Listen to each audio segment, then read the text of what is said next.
Hey guys, this is AMA session with me, which is about learning security testing.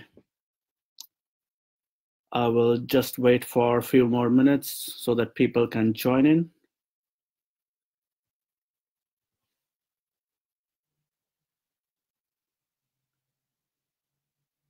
Let's see who would be the first one to join.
I hope this is working.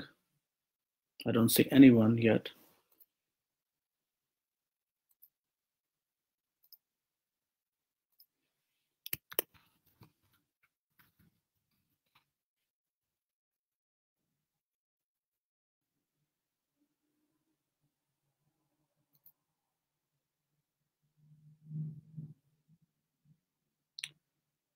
Hey Nishant.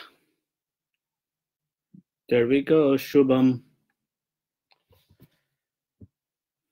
I feel good now because there are some members joining in. I was thinking maybe it's not yet 10 p.m.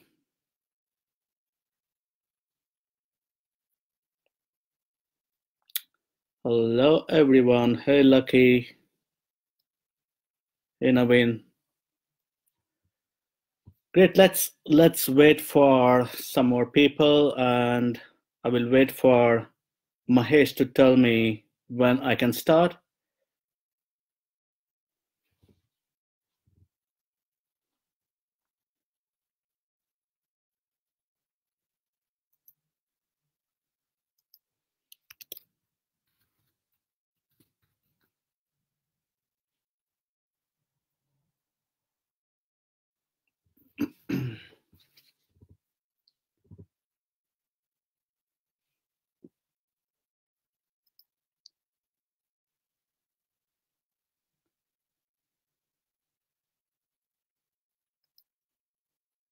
I'm thinking that there are some people, maybe they are partying because it's Saturday night.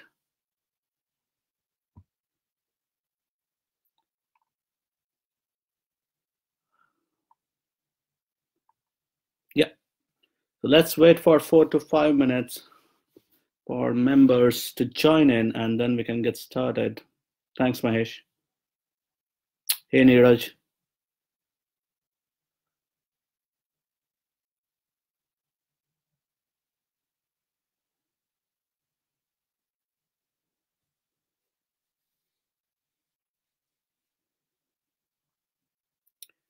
If you guys had any other questions, you can just post it here. And whenever you have doubts or even questions about my answers, you can just post it here. Hey, Ajay. What's up, brother?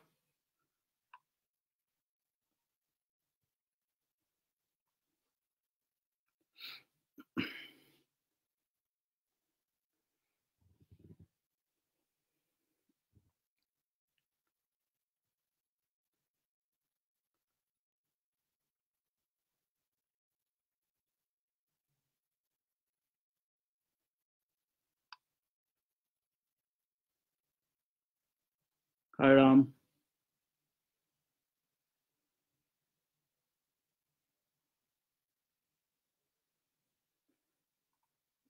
Yes, that's a secret code word between Ajay and me. And that's again YM.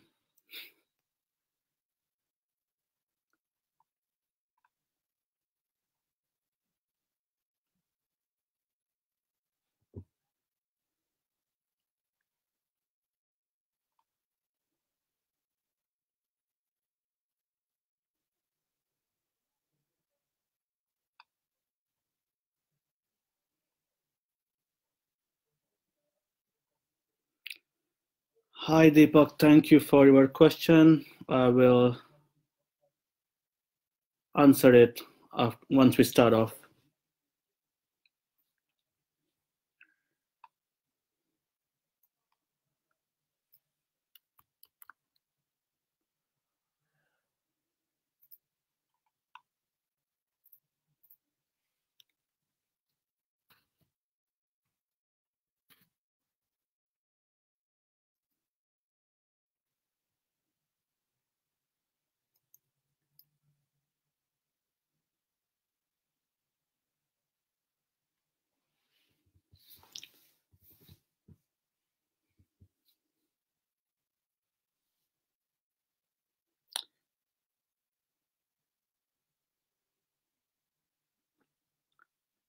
Just so you guys know that I will be speaking in a very simple language. I wouldn't use a lot of technical jargon so that you don't get confused, because the context of this AMS session is learning security testing for newbies, whoever is new to security testing, or they're interested to learn more about it or know where to start from and not feel scared about it.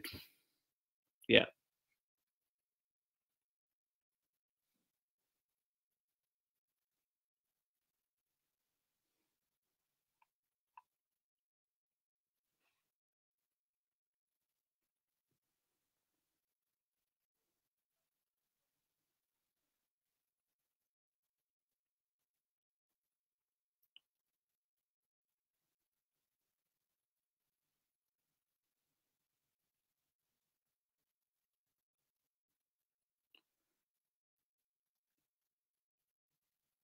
Right, Anis. Thank you for that. Yeah, I'll be focusing that mostly on where to start from and where to get going and what you will be learning in future once you start off.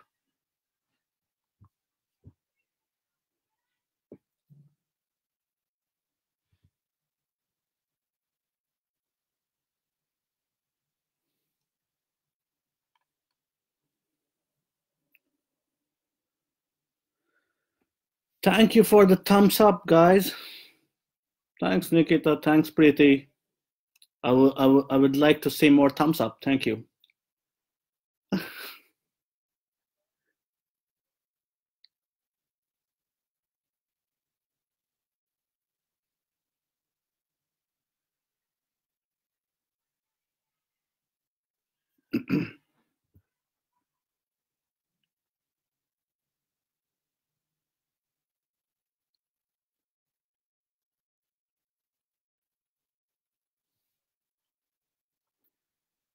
Great. Mahesh, should we start off,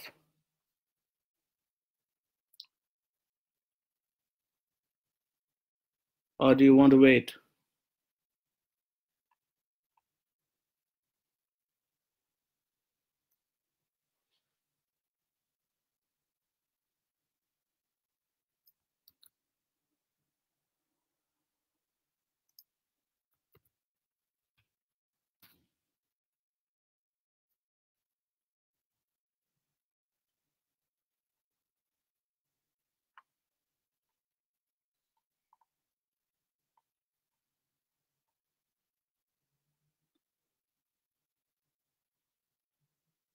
What do you mean by DM? The Twitter?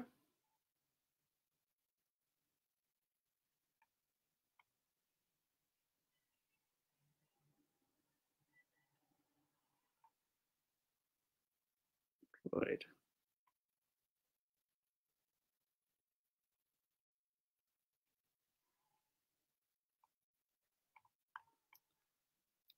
So,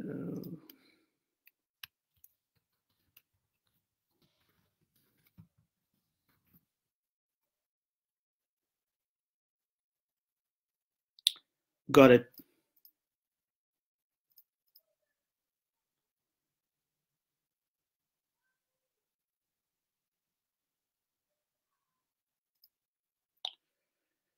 Great, guys. I think we'll get started. So I hope your day was good. And my day was a bit tiring because I'm doing a babysitting for my two doggies here. And yeah, I think we are good to start now. So speaking about myself, for those who don't know about me, I guess most of you know me. I have been a tester for, I have been a passionate tester for nearly 10 years now. When I started during 2008, I did not know there was something called as testing. And since then, okay, I'll let you know how I got into testing. It was by choice and not necessarily by chance. So whatever I have done in my life, I have been rational about it. And then also I have been driven by my inner guidance, like following my heart as always. And so is security testing as well. That's how it became part of me. And I also run a company which is called as Test Insane, where we test for security, functional, automation, performance, or any other qualities of software. And I think, okay, we can start off with the first question.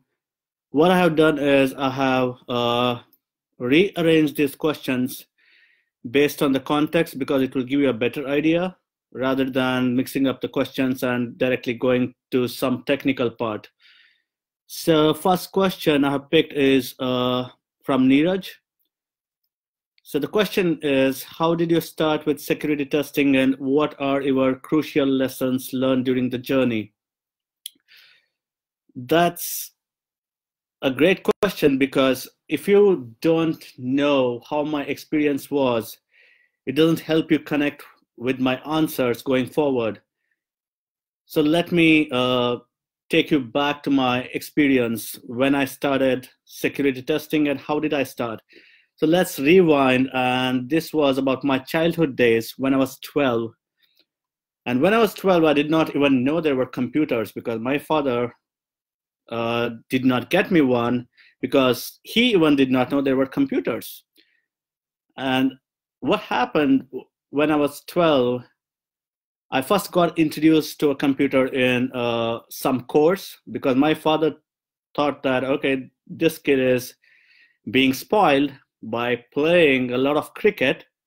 And that's why let me put him into some computer course. And I thank him a lot today that he introduced me to computers.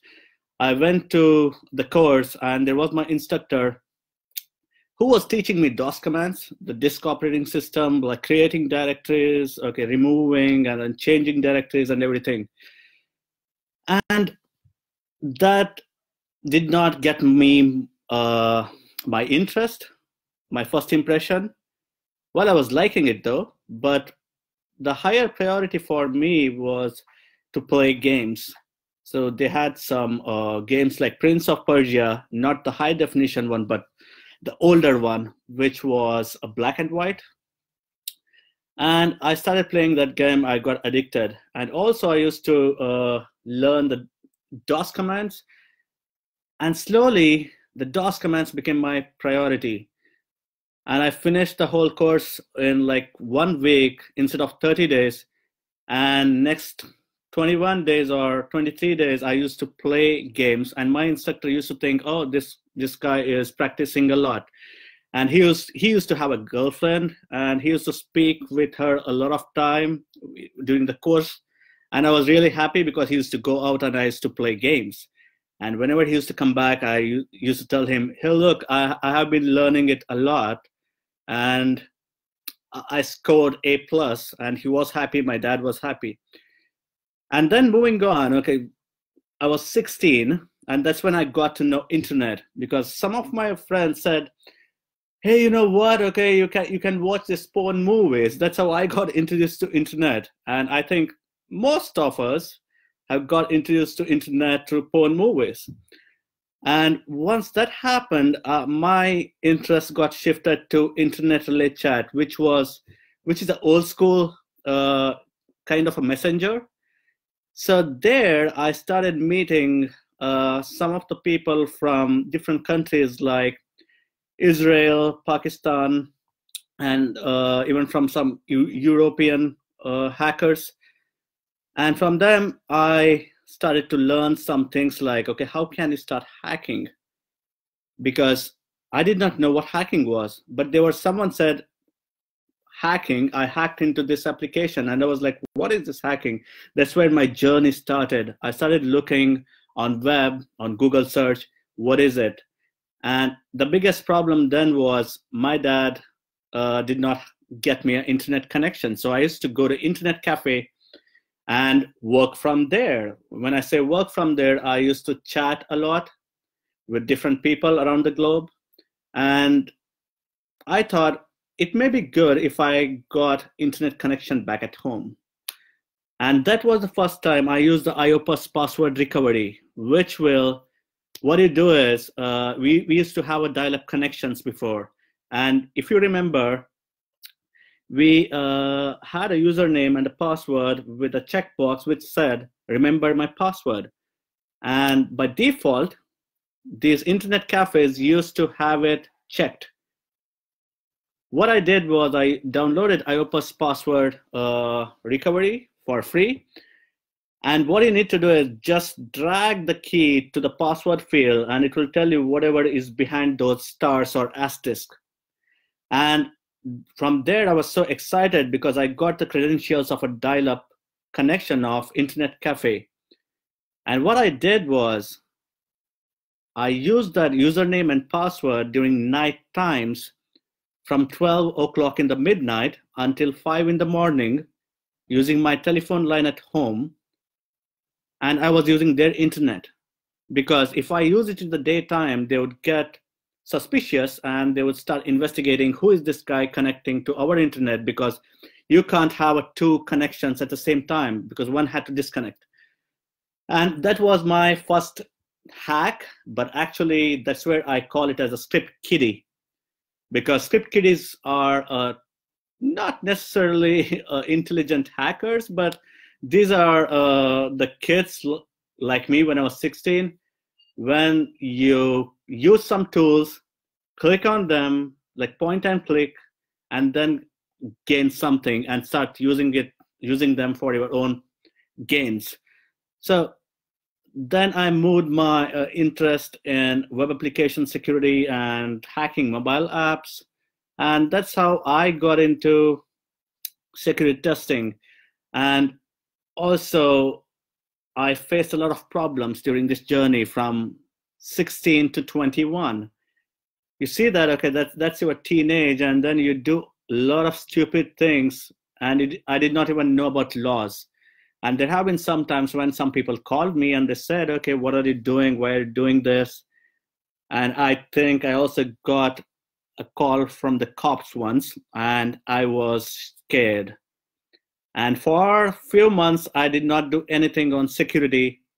And then but then once it was old news, I again started doing the same thing. So how I started my journey was being unethical hacker. I used to hack my friend's account. I used to hack my ex-girlfriend's account. I used to hack my ex-girlfriend's new boyfriend's account. And it was quite funny, and I wouldn't do it today, but that was a driving force, because those days my brain was used to not think about the laws, what could happen. It was just driven by, oh, this is the guy who hates me, and that's why I need to hack this account. And I used to hack email accounts. I used to hack social media accounts through social engineering. And guys, most of us, whoever wants to be a security testers or ethical hackers, think that social engineering is boring. I think it's exciting. If you think about Kevin Mitnick, who is like a father of hacking, he started his hacking employing the social engineering attacks, and then hacking someone's account or using the telephone for free, and he wouldn't get any bill. So that's how he used to do it. So social engineering was my great skill because I used to watch them when they used to speak, like their facial expressions or how their answers and other lot many things. Okay, guys, hold on. Well, just let me look into the comments just to be synchronized with what you guys are thinking. That's cool. You guys are laughing. Laughing is good. So yeah, going to girlfriends, boyfriends, friends' account, and also used to get some money from my friends because hacking their girlfriend's account, because they were suspicious. Okay, she's always busy. Or one of my friends, she used to come to me and say, I used to call him at 11:30 and he's busy, and I don't get it why he's so busy. And I used to tell them, hey, look, okay, this is the charge. I will hack their email account, but you need to give me so much money. And it was not like 1,000 rupees or even 10,000 or anything. They were just like 30 rupees, Indian rupees, or 50 Indian rupees, where I would enjoy that money treating my friends. So, and okay, let me look into the question. Okay, the lessons that I learned during this journey was know the laws, because I may be landed in jail, but my father did help me sometimes to not be landed in jail. And also what the other lessons was, I became aware of the laws, but I did not stop there. That's the interesting part. Now I will connect this story to some of the questions that people asked me here.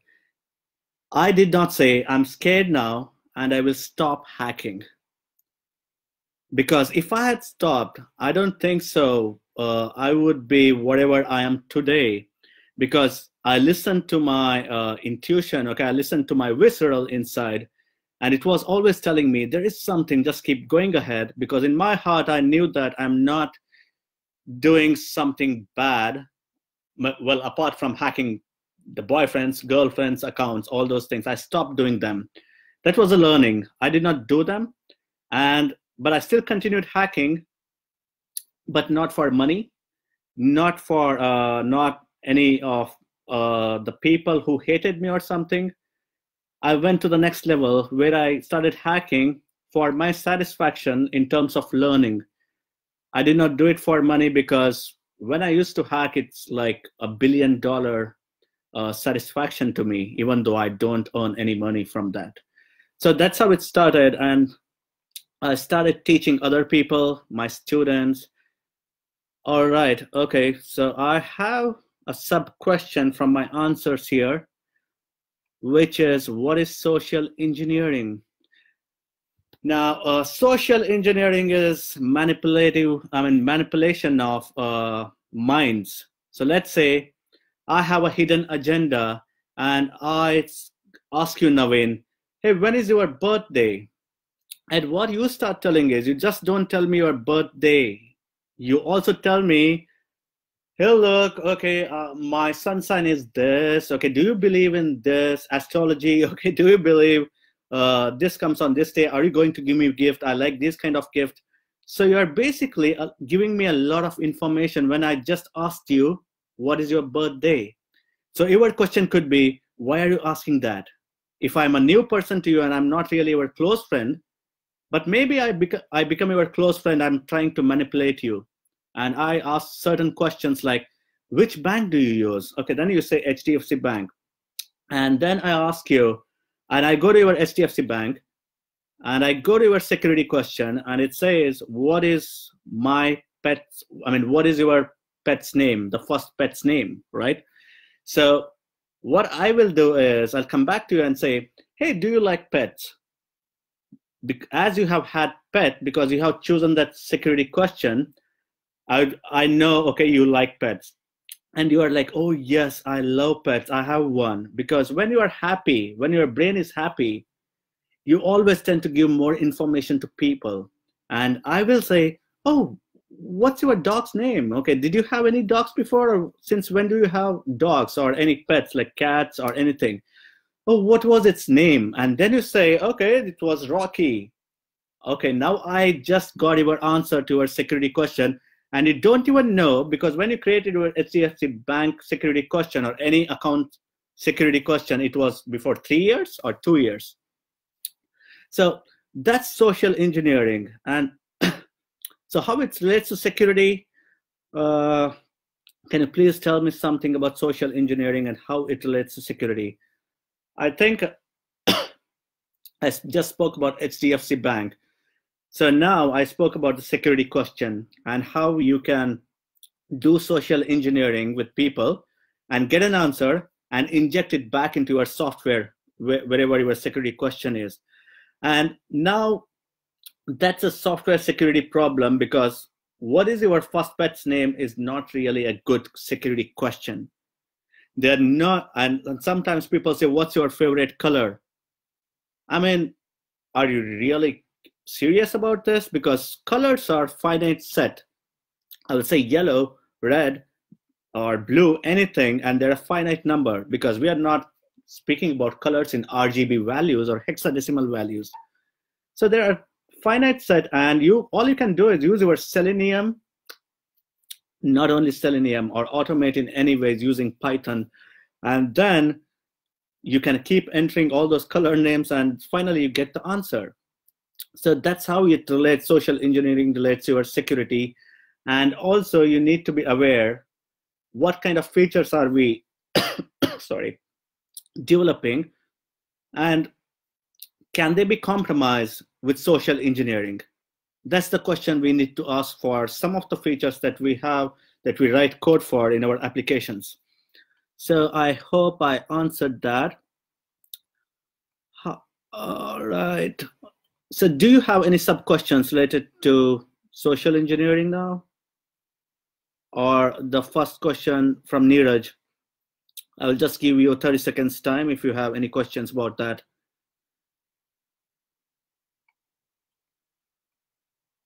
Okay, let me tell you about some of the social engineering tricks that you can use.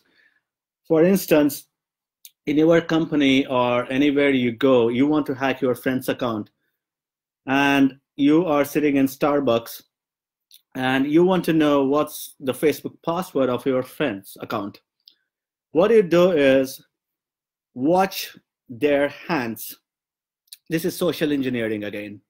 So what you do is, when they're typing, there are three things: first row, second row, and third row, if it's a QWERTY keyboard. Now QWERTY starts from the first row, second row ASDF, and then all other alphabets. Now if that person is using, whenever that person opens a Facebook, because you will see the screen, because screen is bigger now, and the keys are vertical, while the screen, okay, is faced towards you. And then that person is typing their password, and you just watch their hands. Is it in the first row, second, or third one? And then if that person is using 2 fingers, probably it's a special character now in the password. So that's how you get to understand that, okay, these are the combinations. And if that person has really a slow typing speed, you can get it more quickly. Like they're typing one hand, okay, you know whether they're 8 characters or 10 characters. So for instance, okay, let me help you guys. Just a moment, I'm watching the comments. Right. Okay, this is a question for you all, and I want you to type in your answers here so that I can demonstrate some of the things and how you can set your password strong way. How many of you have your Facebook password not more than 10 characters? They are between 8 and 10. Can you please comment here? And someone who has between 10 and 15. and someone who has between 15 and 20.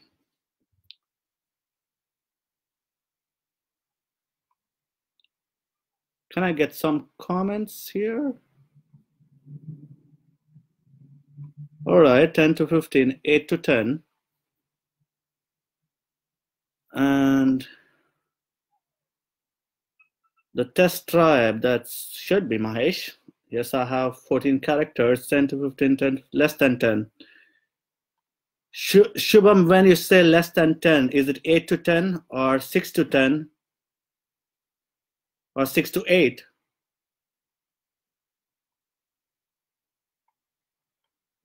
Oh, I hope you won't hack. Okay, that was a good one.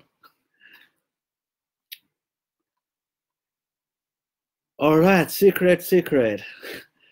I appreciate that.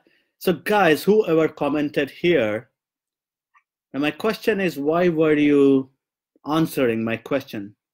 Because what I'm trying to do here is social engineering.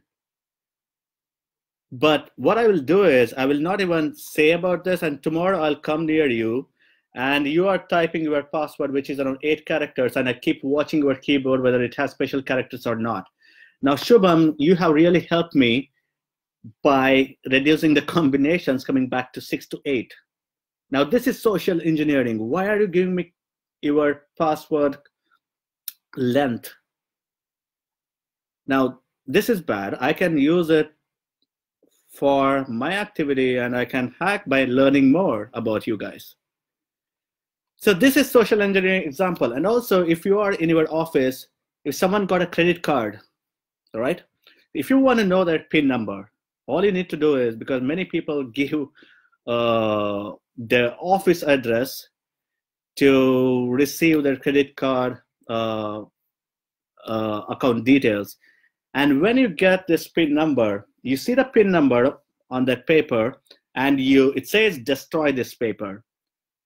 And the way you destroy it is, okay, 4 pieces and put it in the dustbin. And let's say I love garbage, which I do. So this is called a dumpster diving attack under social engineering. I will go to your dustbin when you go to a cafeteria, and I'll pick all the trash, and I will get only all these 4 pieces from your credit card PIN number. And it will be surprising to me that only one of the piece from your 4 pieces of the paper had all your PIN numbers. That's the way you destroyed it. That's not destroying it. Okay, you need to really take care of that. So that is dumpster diving. And one more way where you were seeing someone type on the keyboard was shoulder surfing. So surfing to the shoulders. And there are many other social engineering which you may want to learn about from Kevin Mitnick. Does it really well, and I follow Kevin Mitnick on social engineering. Great. Okay, I think this was a long enough one because I have a lot to talk about. So Shubham, change your password, bro. Probably you need to, because 6 to 8 is very short one. Okay, so let me try to get. So Deepak Kumar Das says you can't hack. Well, that's challenging, but I wouldn't hack until and unless I feel challenged, because if I was somewhere around 20 or 18, and if it was my ex-girlfriend's boyfriend, I would hack it. So let me. Vishal says I answered wrong, but maybe you're trying to manipulate my mind, but I still go ahead with whatever you said as the right one. But Vishal, if you were in front of me, it would be much easier for me to tell whether you said it right or wrong, because your expressions on the face tell me more information than just your text-based. So that's the physiological expressions, social engineering. That's the hack. All right. So we have other questions as well. Let me try to copy some of them. Okay, I will just move on to the next question. As a manual tester, from where I can start to learn security testing? From Lucky Jane. So I would like to rephrase this question as a human being, from where I can start to learn security testing? Because when I was a kid, I was not a manual tester. And first of all, I don't believe in manual tester, because I just call myself tester, because there's nothing called as manual programming, or you don't call a doctor who is performing the operation as a manual doctor. So there are only two things, testing and automation. And some people have this analogy where they say test automation, but I think that it's check automation and testing. Testing and automation are two different things. However, check automation assists check the testing. For instance, I wanted to automate grabbing all the phone numbers from a web page. What I will do is I'll parse everything. I'll get all the phone numbers. Now I will test on that list of phone numbers. So to get the list of phone numbers, I'm automating, but that is helping my testing. So I would see it as someone who is helping me. So if you want to know more about testing versus checking, I think you can refer to testing versus checking from Michael Bolton on developsense.com. So that's where you can learn more about what's the difference. So anyways, coming back to from where I can start to learn security testing. I think you can start to learn just by watching people around you. You can start watching people around you in ways like start questioning them and trying to manipulate them, and also start thinking like criminal. Now people are thinking, what is it telling? Okay, is it encouraging us to be criminals or commit crimes? No, I'm not saying that. All you can do is you can help your brain to think like a black hat hacker. Now that could be through trying to manipulate and extracting the information from your friend, which is sensitive. And it could be something like, how can I breach this physical infrastructure? How can I get into this company? And how can I let the security guard allow me inside the company? For instance, it could be, I can print the ID card and show it to the security guard and say, because you can print them. And there are different levels of security. There is a security guard who sits outside. You show the ID, get into the first level. Now you have to swipe there now, right? What you do is you dress really well. And what you do is, when during the lunchtime, people are getting inside, swiping their IDs and getting inside to the floor 1, floor 2, ground floor, wherever they want to. What you do is tailgating. You follow someone when the door is open. And when you get into the group, people don't usually question. Only when you are walking behind someone who is alone, they question more. And this is a psychological, which is called as bystander effect. Now the bystander effect, that's why whenever two people are fighting in the crowd, and there are many people around you who are just watching two people fight, that doesn't make them bad, because it's psychological. Because people don't really go and stop someone fighting when there are many people around you. You kind of feel, okay, no, I don't want to go. Because that, you can read more about it by saying bystander effect. So that one you can also apply even in your office to just go into some floor. And from once you get in, what you do is, if that company has a lot of teams, you go to someone and say, hey, look, I'm from this team. Can I get help from you? Can I get the credentials from this? What you do is, okay, you take all the credentials and you get out of the office, and then, okay, you start using it from the outside the office. So that's how you can start learning the security testing. Now you may be surprised that, Lucky, that, well, this looks kind of boring, but this is where you start from. you can directly go and say, okay, I want to start. Okay, let me look into the HTTP requests and responses here. And let me look into the OWASP top 10. Let me look into the authentication, authorization, cross-site scripting, or Xsrf attacks, or other things. But I think it's a mindset that comes first rather than the technology. Once you start having the mindset of a criminal, well, you don't commit one. So you can always practice by watching movies which are like Sherlock Holmes, the series on Netflix, and also you may want to watch Darknet episode, and also Die Hard movies. And there's one more movie called as Swordfish. And currently what I'm doing on my Netflix is, from maybe last 3 days, I'm watching this Netflix episode called as Scorpion.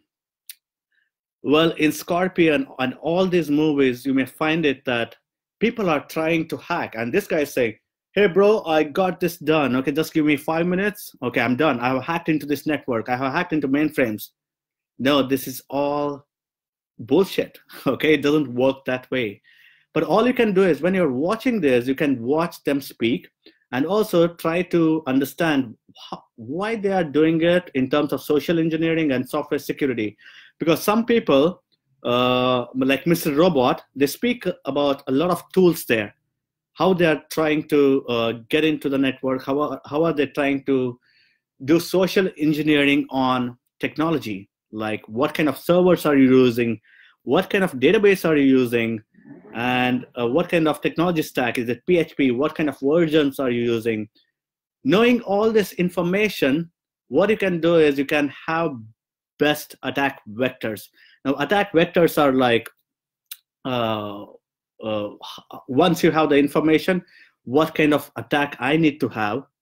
Guys, I don't want to confuse you with the jargons now, so I'll put it in simple words. Having a lot of information, you know how to attack something. Without having the information, all you are doing is blind attacks. For example, SQL injection. When the database is MySQL, you're using tools like SQL Map or something else like MS SQL, Microsoft SQL payloads in your Burp suite, and trying to inject them again and again. But it wouldn't work because it's MySQL database, not Microsoft SQL. They differ. So knowing all this intel, the information, gathering all this information, okay, you can do better attacks and you can be productive in your attacks as a tester. So gather the information as much as you can and watch a lot of movies, which are hacking movies, and then read a lot on blogs. Start from day one, how the first hack was done. Maybe Kevin Mitnick. And there's a book called as Hacking for Dummies. It's not advanced book, but it's a good book to start off. It's in simple words. Okay, you will get to know a lot of outdated tools, but they can still be helpful. So reading a lot of books, like, I wouldn't tell go to the advanced. So these books or these movies will be the starting point. And once you get there, I think your mind, the brain is working well now because you know how to extract information, and then comes the tools. And once you get into the tools, it's not about this tool or that tool. It may be the simple tool, and then tomorrow you will get to know, oh, this is a better tool now, this is faster. Do that. And after you do that, then you say, okay, let me club the Zap proxy with the Burp suite. It's not about saying, okay, I'll use only this one or this one, because your Zap proxy allows to chain your Burp with Zap. So I think, okay, there was one of the questions which spoke about Zap proxy and your Burp suite. I think it's not which one is better. I think both of them are better, because there are some cases where people found difficulties with Burp suite in terms of SSL errors and to achieve some goal, and they use Zap proxy. And what you can do is you can use the best of both the worlds. Use Zap, Burp, chain them, and use them. It doesn't do any harm, or it doesn't reduce your performance. And let me come back. I'm just looking into the questions. All right, when are you coming to India? Well, I'm not in India. Someone responded on behalf of me. Let me speak for myself, please. So I am currently in Romania, and I would be coming to India in October or November. Just follow me on my Facebook. That's how we get to know. So starting point, I think I'm clear with that. SSL with burp wasn't an issue. I know this. It's not an issue because you can always have your CS cert. But I have read some posts, okay, where they had issues. I don't know about the details.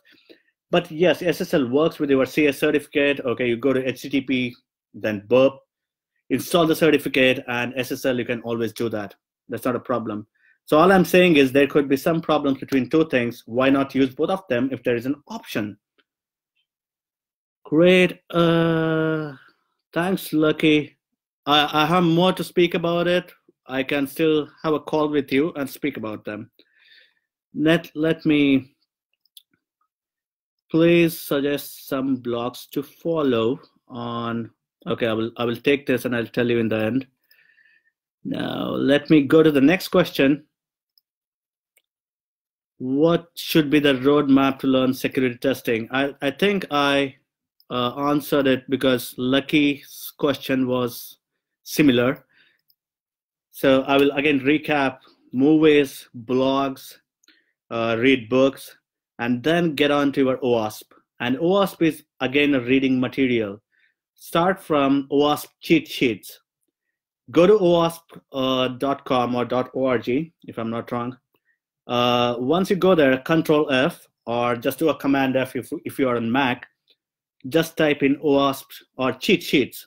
Click on there, and you will find a lot of cheat sheets, and that will give you a lot of test ideas. I mean, those are your test ideas. Like some of you call it as test cases, but I like to call them as test ideas. Just a preference of mine. And so go there and just start using them in your application. What happens when I do this? What happens when I do that? So use them, and then once you go there, go to the advanced level. You just don't stop there, because your web application security is different and your network security is different. And start using different tools. Don't rely only on one tool, saying, okay, this is a God tool. This will help me solve every problem of mine in security. My only question is, if people thought security testing can be automated, you are wrong. Because security testing cannot be automated, but security checking can be automated. That's why I say these tools are checkers. Whenever you say, I'm using scanners, passive scanners, like it goes and says, your JavaScript or your jQuery is out of date, okay? Your versions are out of date. Your IIS server is out of date. Now, these are passive scanning even in your Burp suite, where it gives you a list of things which says, your cookies are not using HTTP only or secure flag. Now, these are the checks. Now, when a Burp suite tells you, cookies, go to, tells you, okay, it is not HTTP only or secure flag. I'll just tell you, okay, what is HTTP only flag, okay? In your application, if you don't have HTTP only flag set for your cookies, it means it's JavaScript can access your cookie values. So to avoid stealing of cookies, you add HTTP only flag.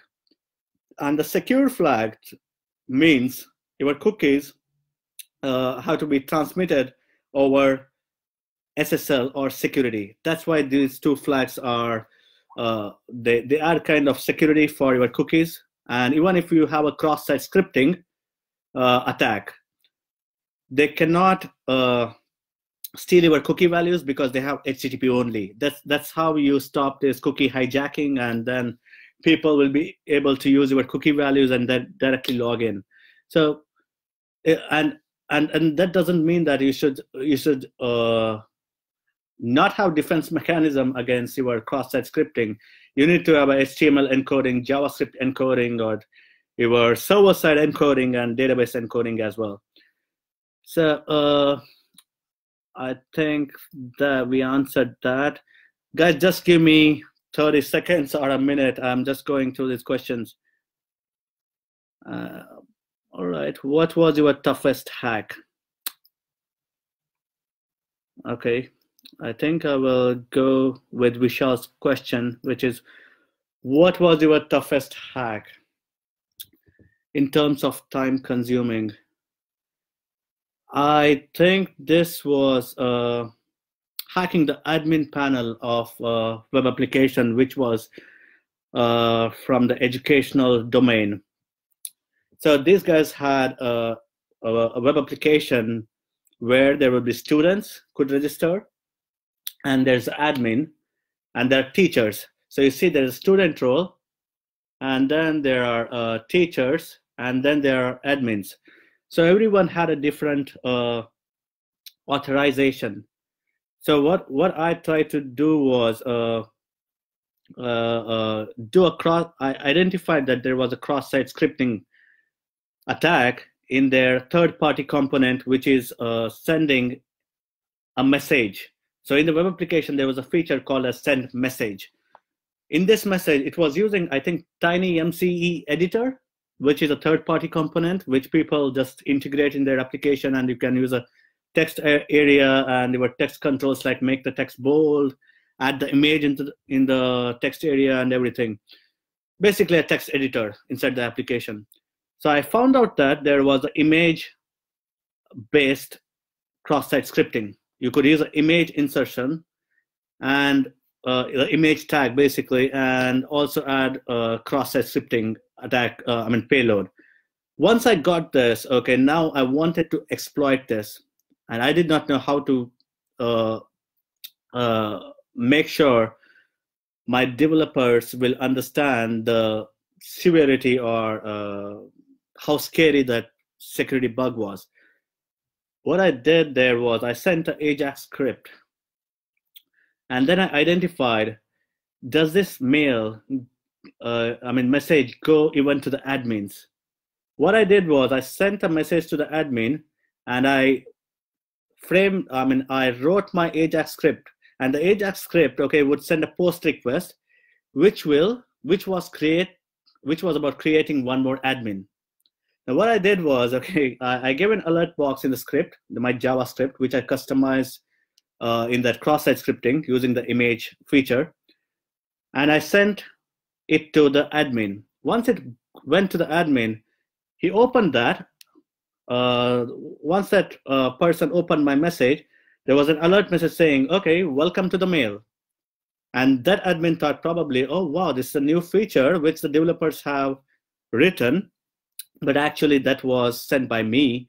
And once that person clicks on OK, the post request to create one more admin is sent to the server. And with my username and my password, whichever I sent in the AJAX script. What I do next is I just log in as admin and then delete all of the admins and delete all the students. And now, okay, it's compromised totally. That was not my toughest hack, but there are many like that, and there were other toughest where I took like 3 hours. I cannot recollect them now because I am kind of agitated with the kind of different questions coming in here.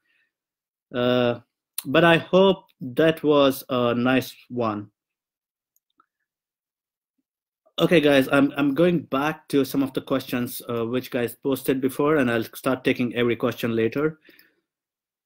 As a beginner, if someone wants to practice individual attacks they're learning, where can they practice those apart from OWASP-related released apps like WebGoat by Mahesh? Well, I don't find a bad reason to not use OWASP, WebGoat, or anything. I think, okay, you can still do them, but they can be quite technically difficult sometimes, because they usually start with this top 10 attacks, like cross-site scripting and everything. What I would tell is start from smaller things like hackthisSite.org. I'm just going to, yeah, it's hackthisSite.org or .com. So there are different. I found that I used to use them when I was in my teenage, I guess, or 20, 21 or something. So they're really different. Okay, they guide you, they give you hints, because it's really important for you to, help your brain to practice, because it's just like an exercise. It's a brain gym. You have a different kind of exercises and start from low level to high level. And the other apps could be, depends on whether you're testing web application or mobile apps. And mobile apps could be the Android. One of the app is, it's called Diva, which is Damn Insecure Vulnerable App by Asim Zakar. And the other things could be, you have something called Hack Me Bank by McAfee sites. So there are many other practice sites by McAfee, Hack Me sites. And there are other things like, the advanced level can be hackthebox.eu. And the next one is hackthis.co.uk. Yeah, I think these are good. Okay, don't get into everything, but start practicing the mindset. That's how I would say, because if you don't have ideas, I don't think so any tool would help you better, because you would always end up in doing the same things by scanning things, doing the same set of attacks. You're not being creative. If you want to be creative, then focus on the mindset. It's all about mindset, because the thieves watch people. They come near your home. They think about, what's the time these guys are getting out of home, and when do they come home, and are they going out of home? What time do they come in? What time do they go out? I have there is a funny application which is awesome, which is called as pleaserobme.com or something like that. Now what this does is, you just need to give a Twitter handle, or any Twitter handle you give. It scans for all the tweets on your Twitter and gives you a list of people, whoever is on vacation. And which means, hey, look, I'm going on vacation with my family for 1 month or 1 week or 3 days. Please rob me. Please rob my home. So that's what you are telling on social media. So there are tools, okay, which can parse your data, get profiling all the users, and say, these are the address of people. Let's go and rob their home. So these are the ideas that you need to get. Okay, the mindset is always awesome. And that's where, and these applications like WebGoat, I think WebGoat is a bit old now, but you can also use juiceshop.com, I guess. Yeah, juiceshop.com. You can work on them as well, WebGoat, and even the older ones. So I think that's good, but I would say Hack This Site is better. And the next question, how does one proclaim himself to be a white hat or a gray hat hacker? Are there some certification or conditions that one needs to qualify to? All right, so great. So guys, if you did not know, I will just start from basics here. Now, there are three types of hackers, actually different ones. I started as a script kiddie, and then the second one, I was a black hat hacker. Then I became a white hat guy, right? And then, now this is a gray hat. I will tell you more about gray hat thing. Now the black hat are the ugly guys. Now the script kiddies are someone who can be, they're usually black hat guys because they're kiddies. And black hat are the ones who are they hack into our system and they use the information for their own personal gains. For instance, they are not here to help you, but they are, for instance, what I used to do by hacking my friends' accounts was black hat, because I used to give information to their girlfriend or their ex-girlfriend or something, whoever was spying on them. That was black hat, but with a mix of script hitting and skills as well. Now, the white hat is usually what we call as ethical hacker. Now, ethical hacker is a confusing word to me because there are a lot of challenges with the semantics of the language. And white hat hacker usually in the industry means ethical hacker, like a security tester, penetration tester, and all these guys. So black hat, bad guys. White hat, good guys. But there can be white hat guys in your company who are rogue insiders. There's a gray area there as well, because they are stealing some information and they are still called the white hat guys.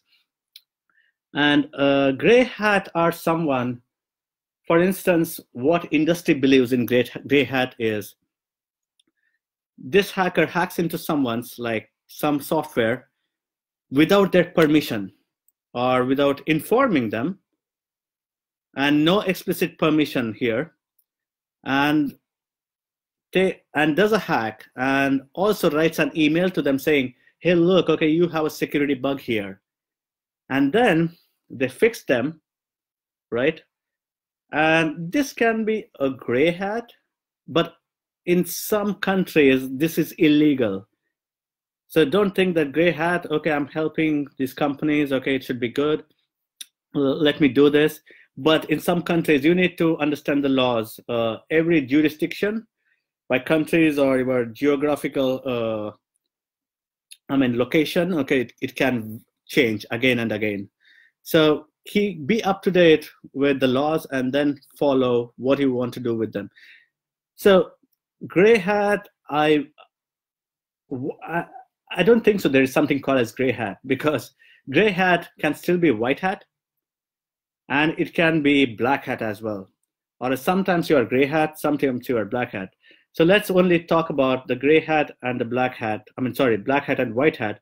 Black hat are against us, so that's what white hats are fighting against. And gray hat are like our friends sometimes, but it can be illegal. So I think that's clear. Now, speaking about how do you publicly announce that you are a white hat or a gray hat?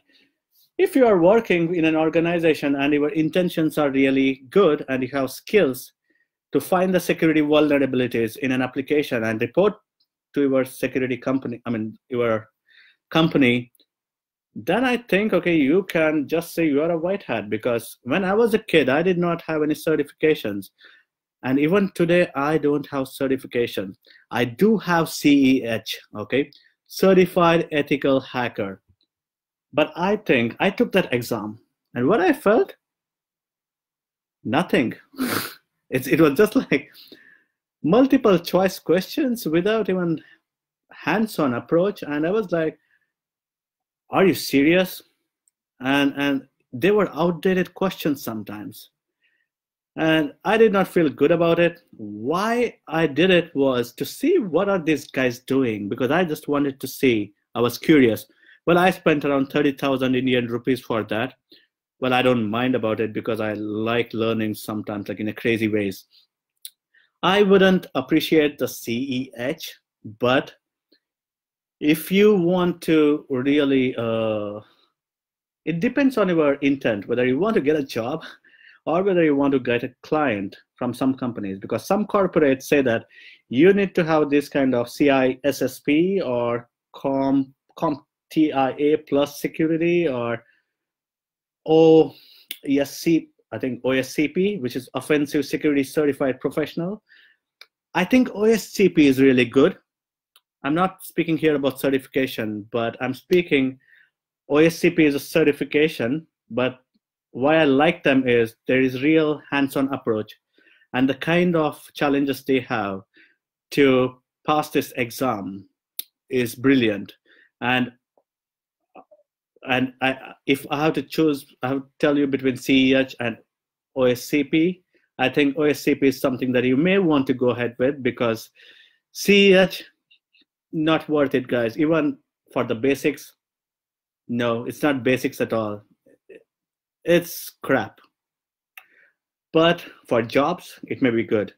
But I don't have OSCP, but I can do all these attacks like privilege escalations, okay, be it your binaries, reversing the binaries and all those things, your APK files, a shitload of things.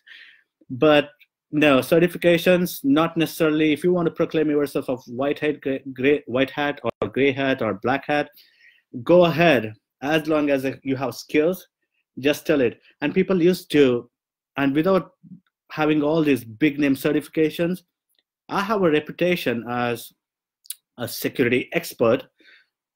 Well, people call me expert, but I am still learning. That's how I keep learning more things and adapting to new changes, because I'm passionate about it.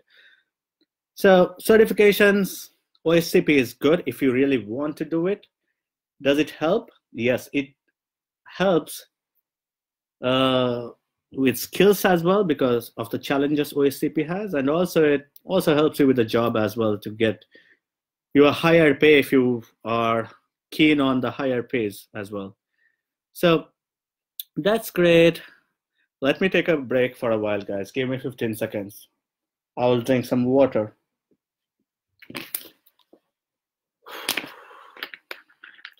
A lot of talking.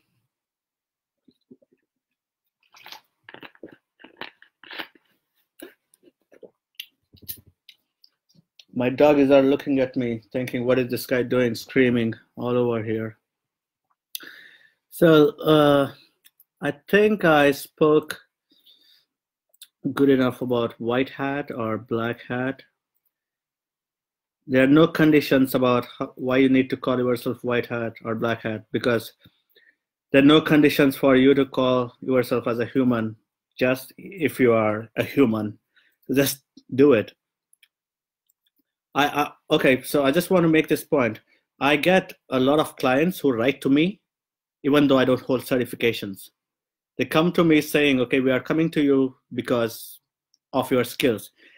I may not get many clients, but I'm happy with the clients that I get, and there are many. So that's the thing. And I'm also invited by many people wherever there are a class action lawsuit, whenever there are data breaches or something, and some lawyers are fighting against these corporates, they call me to perform the investigation about what these are the claims really right. Whatever these corporates are making, they're like saying, hey, look, okay, we had all the security measures, that's why we were up-to-date systems. Then what I do is I investigate their platform, and then I tell them, hey, look, you are lying, because on this date, you never had these upgrades. That's why you got hacked. And they're like, oh my God. So that's why I also get involved in this class action lawsuit. And as a lawyer, as a technological lawyer, that's what I do. And so moving on to the next question. Which open source security testing tools would you recommend based on your experience and ease of usage? Okay. Well, I think it's a nice question that I hear a lot in many forums like Stack Exchange, or I mean Stack Overflow, or many other discussion forums. But if you really want to be a security tester, the intelligent or smart security tester, I would say get to those tools. Maybe, okay, I mean, in terms of usability, I get it, but also some tools like on GitHub or packetstormsecurity.com, there are many files which are written in Python. And when you start running them, you say, okay, Python space, okay, give the file name. It says so many errors, right? And then you're like, holy shit, okay, this is crap. Okay, I'm scared of these errors because it's the first time and I don't know how to debug them. That's where you start saying, okay, let me use this tool. But maybe this Python program, which we got it from the packet storm security files category, was brilliant in scanning some things. But it's just that, okay, you saw many errors and you were like, okay, you got scared. But it's just the dependencies in Python. What you need to do is, okay, you need to install those dependencies, and then that Python program works. You need to start learning about pip or apt-get install or pip install. Pip is a program that you can use. Pip install these dependencies, pip install these dependencies, and read documentation, guys. Why you get so many errors and you get scared is because most of us hate documentation. I mean, I'm not speaking about test cases. Well, I hate test cases. I follow something different in terms of the exploratory testing approach, using session-based testing and mind maps, and also using my own way of documenting things wherever it is required, not wasteful documentation. So hold on, maybe security testing tools, you can use a lot of them. And what I would appreciate is, why don't you install Kali Linux? Go to kali.org. There are a lot of open source tools in that. All you can do is you need to become great with command line. All you want is, okay, I need user interface. No, all you will be doing is the same thing over and over again and again. Then you will say, I'm bored. Like how you say, I'm bored with testing, but testing is not boring. The way you do it is boring. If someone shows you a craft, okay, because testing is a craft that we are in, and someone says testing is boring, and so it just means, okay, it's the way you do it is boring. The way I do it is boring because I don't know many things which other testers are doing. How many people use the console in your web developer tools? How many of you can just extract all the links from your page using just 3 lines of code in your web console? Because we hate that. Anything we see in console, what is this? Okay, this is known as web developer tools. It's not called as test tools. No, just the name doesn't scare you. Okay, you can still go ahead and use them. And kali.org has a lot of tools. You can also go to tools.kali.org.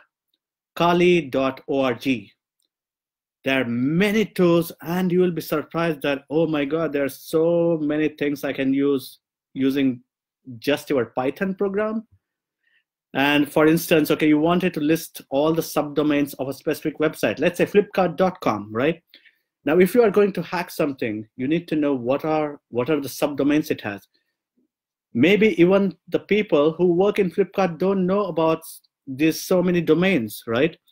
You can use a Python program called a sublist3r and just run it on flipkart.com or any host. It will list all the subdomains, and maybe sometimes it says customers.flipkart.com, right? I mean, I'm not saying they have that, but there you say, oh, what is this page now? Maybe I can hack into this and get list of all the customers. Isn't that amazing?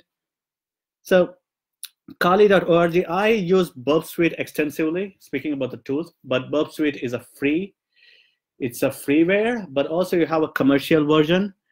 I use a commercial version, the Burp Suite Pro, because the Pro version has a lot of plugins. If you go to B App Store, you can install a lot of plugins, and that will just add a lot of power, the add-ons, to your Burp Suite in terms of scanning as well. Someone asked me the question about how do you work with Selenium, like Zap Proxy or Burp Suite, and then bind it with Selenium. I think you can use both, because how do you decide? I think you can decide based on one of the factor, which is about B App Store, because Burp Suite has a lot of add-ons, and they're working on a lot of add-ons because people can contribute to it. You can write your own add-on and put it on B App Store. So as it's more active community, I would say you can use Burp Suite, combine it with your Selenium, but all it's doing is scanning. Whenever you configure your Selenium, okay, you speak to the proxy, which is your bub suite, you are running all the checkers. I wouldn't call it as testing, but start using something like curl commands, where you can write, or even starting from Postman as well. Postman allows you to directly interact with your APIs. I think that's where you guys need to use multiple things. One thing will never solve everything for you, because there is no one medicine for every disease on this planet. And security testing is something the black hat hackers every day have. They're coming up with the new attacks, and you have a next OWASP top 10 for 2019, because now this top 10 keeps changing. It doesn't mean that, okay, it's top 10 because it's scary. It just means maybe tomorrow the top 10th one, maybe top first one, because there are more number of hacks using the top 10th attack. And guys, if, like I was saying, hackers would, if one tool used to solve all of our security problems, then I think there wouldn't be any problems on this planet in security, right? Why would we see some hacks every day if one tool used to solve everything? No, it's about the mindset. Black hat hackers are using multiple things. They're not even using tools. They're coming up with then ideas and then implementing by using different set of tools, many tools, and interconnecting them with their coding. And someone spoke about, do you need a programming experience for hacking? Not necessarily. You can be great at social engineering and still not know any programming language. It's okay. And you can still hack applications looking into your requests and responses in your network tab. Again, your developer tools. In your Chrome, click on those three dots in a vertical way, go there, click on more tools, go to web developer tools, click on network tab. You will see all the network requests going ahead. And whenever you see a request going to a server, and let's say you're sending a date of birth, DOB, there's a value inside your request. Just change it to 32 January 1991. Maybe it says successfully submitted to the database. But on the client side, in your page, if you try to enter it from the user interface, you're entering 32, it says invalid. Now that's because your JavaScript is stopping it. Doesn't mean that your server will stop it. Now this is about client-side validation and server-side validation. Just client-side is not going to help you. Server-side, even if you bypass from here, your server-side needs to say, hey, look, I'm not allowing you, even if you bypass the client-side, which is just a JavaScript. So there are many things you can do it from there. Not necessarily need a programming thing, but if you know programming, where it helps you is linking different things. For instance, running all your checks from your Selenium, or running all your checks from your Python script, or saying, I want to scan all the subdomains, and all the subdomains, wherever it has a keyword, admin, anything that has an admin, I want my code to give me the list of it. When it gives me the list, I would say, oh, it just helps you out of 100 subdomains. It just creates a fine list for you. That's where you may want to have a programming experience, and also understanding about the JSON requests or how people are writing the functions in JavaScript can help you sometimes, or knowing the regular expressions. Not necessarily need to become great at programming, but even if you become great at programming, it just adds value as a hacker. So to do hacking, not necessarily you need it, because there are multiple ways you can do great hacking without programming experience. Many people say you need a programming experience, everything. It's just that because they don't want you to get into security testing, I guess.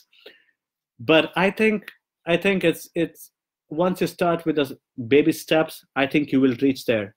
It's not scary at all. All you need is brain exercise and understanding how things work, understanding human psychology, understanding how thieves work, understanding the psychological expressions, understanding your software. For instance, if I ask you, how many people know robots.txt file? Not many of you know it, right?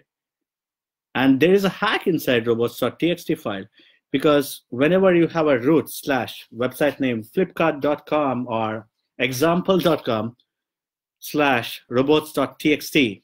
Now this robots.txt is a file which is used by your Google engine, Google spiders, search engine spiders like Yahoo, Bing, Baidu, or Bing, anything. Now this is where you disallow, and allow keys. Disallow means you're telling the search engine, hey, look, don't crawl this link. I don't want this to be listed on search engine like my profile / my account. It doesn't make sense to show it on your Google search results, because people will click on it and they will be asked to log in. It's only for logged in guys, so they have to log in, so it doesn't make sense. But sometimes people say disallow /admin. Now that's a bug here. What you are helping me from your robots.txt file that, wow, there's admin page here. And once I go to /admin, there it says username, password, submit button. And it's ironic that sometimes on the user login, you have a CAPTCHA to stop the automated attacks. And when I go to admin, it says username, password, no CAPTCHA. Wow. That's interesting now, because you were so much user focused that, okay, you forgot about your own business, the admin panel. And so to stop this, why are you even having the admin page open to the whole web? Have restrictions like IP restrictions. Okay, this have to come only from this IP range /admin, only then we show this page. And have a multi-factor, like a two-factor authentication, or multi-factor authentication for the admin pages, because that's where your business is. Okay, guys, hold on. Let me go back to this. I just lost where we were. Okay, tools. We were under the tools. Bub Suite Pro. Okay, we use that. Okay, Nikto scanners and many other tools. Kali is the best one. It also has Bub Suite. Use all of them. It has a decoders, base64. Okay, we're trying to decrypt many encryptions as well. You have a lot of them. So Kali.org is, it's like Kali, the goddess, right? Okay, with the many hands, with the weapons. That's why you call it as Kali.org. Kali Linux. Now, do we need to inform organization before attempting an ethical hack? Is risk-free to do so without their consent? I think I kind of answered this with the gray hat concept, but I will still answer this. In my experience, I have done hacks, and I continue to, I have done, and I recently as well, and even before, without the permission or without even informing them. And that's because I knew where I need to stop. If I wouldn't do denial of service attacks and then say, hey, look, okay, you have a DDoS attacks here. Doesn't make sense, because I'm affecting their business. That's why DDoS kind of attacks, not cool. Then probably you would want to even, then inform or get an explicit permission from them, written permission via email or even a hard copy, get it from them. But if you were just testing your own account, right? You were doing a cross-site scripting on your own own account, which doesn't deal with many other people. I think that's cool enough. You need to know how the separations are done, like roles, authorization of different roles. You need to learn the architecture of an application, anything. So just try attacking your own account, because it's not going to affect the business. It's not going to affect any other people. For instance, if you found a hack on Facebook, the cross-site scripting exists on a wall, like a feeds, right? Whenever you log in, you see all the feeds from your friends. Let's say there was a cross-site scripting. That is scary now. If you did that, that may be illegal, because you're affecting all the users, whoever are your friends or whoever comes to your wall, your feeds. Once they open the feed, because your post is there, which is injected by cross-site scripting, and you are attacking everyone. So I think you need not even inform. Some people can get scared when you say, okay, you have a security bug here. Some people say thank you, and some people reward you like a bug bounty, and some people don't give a shit. There are many people, many corporates to whom I have reported these bugs, which are really crazy, and they don't give a damn. And that's where it's scary as a planet, as people of the whole planet, that what are we speaking about, this artificial intelligence? That looks more scary to me. Just my belief and my opinion. Like someone said, nothing is 100% secure. Yeah, exactly. Someone says 100% secure, we are safe. It's a joke. Because things keep changing every now and then. And moving on to the next question, I hope I have informing. It's not mandatory, it's not required. It depends on the company. It depends on the culture of the company. You can just tell them, people will thank you. And some people welcome hackers to say, you can report this to our website with this email. So they're good guys, they're bad guys, they're egoistic guys, they're everyone. You need to just do your due diligence before you do any hacks. I just follow my instincts and my experience. That's how I do it. But also know the laws. But sometimes your inner guidance will tell you, even though there are laws, my intentions are good, and I'm trying to help them because I care for the users. You can be the Edward Snowden of people and then help them. And also have a better case. If you are in the court of law, someone presses charges, someone is pressing charges on you in the court of law, okay, you'll be arrested, okay, or you are asked to come in the court of law, have a better story. And that comes with experience. And how does the experience come? Test everything, okay, test different things, okay, think about it, and then you know how to deal with it. Moving on to the next question. I'm going practically in today's industry, there is a lot of hype in security testing, automation, etc., and not that of human tester, manual tester. So on a career side, is it safe to be human tester? And also, can you share some basic tips to catch security threats in a web application, which can be covered in our day-to-day testing? Good. Human tester. Okay. Human tester is okay. There is no human doctor. Okay, so it's a doctor. I think, okay, we cannot take human out of testing. That's my thing. There is no threat. The day when people are moving to automation and they say DevOps, now DevOps is a hype. Now DevOps to me, it doesn't fix testing. What it's trying to do is, okay, it's basically speeding your process, and not necessarily being fast means great, because you can have a nitro boosters in your car, you're going faster, but your wheel, right, or your engine cannot handle it. It's not solving your engine problem. What you are trying to do is, okay, you're trying to fix the windshield of your car when you have a problem with the engine. That's what, but the windshield looks faster, right? Okay, it's cleaning fast.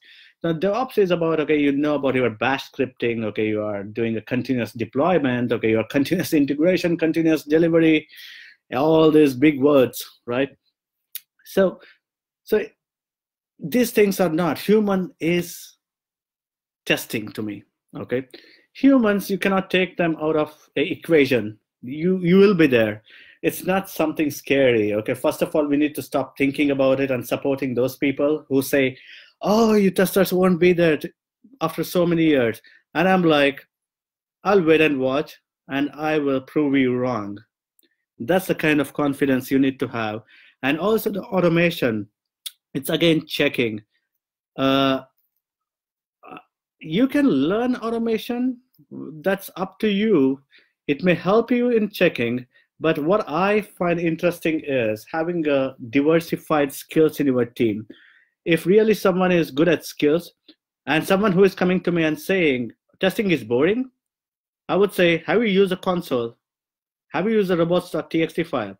Have you ever looked into the JavaScript code regex expression to find a bug there?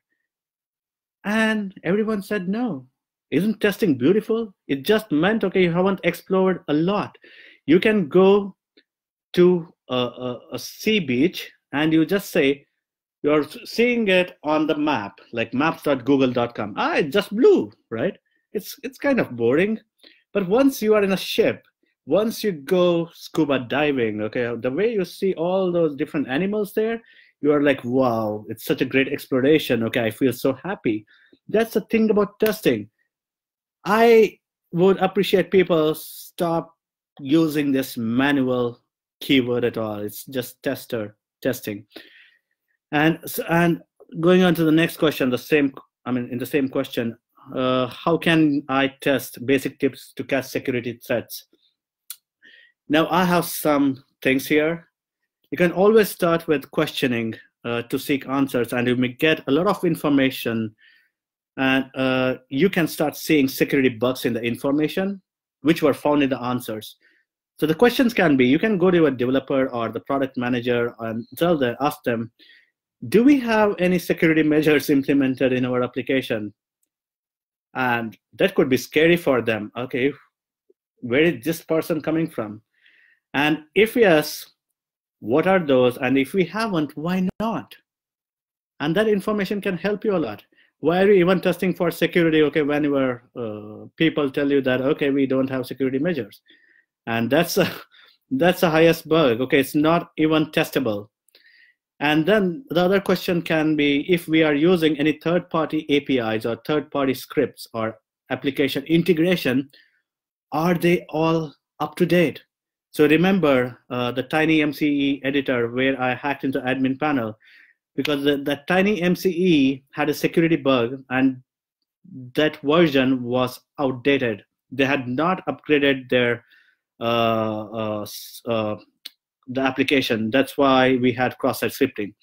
And the next question could be, are you doing input encodings on all different components like HTML encoding, JavaScript, server-side, database input encoding? And if you are using Android, some questions can be like, are we using SSL pinning? And are we using obfuscation like ProGuard? ProGuard is outdated, guys. If you are using the default ProGuard in Android app, stop using that. I think the other one, which is the commercial one, is a class master, starting with K, not C. And there are multiple questions like, what database are we using and why? And how are we storing sensitive data like passwords, credit card numbers in our database? Are we hashing them, or they are plain? Or are we encrypting them? Why are we having admin? Like admin slash admin URL accessible to the whole world? Shouldn't we have restrictions? Or who can access the URL? What's the maximum length of the password?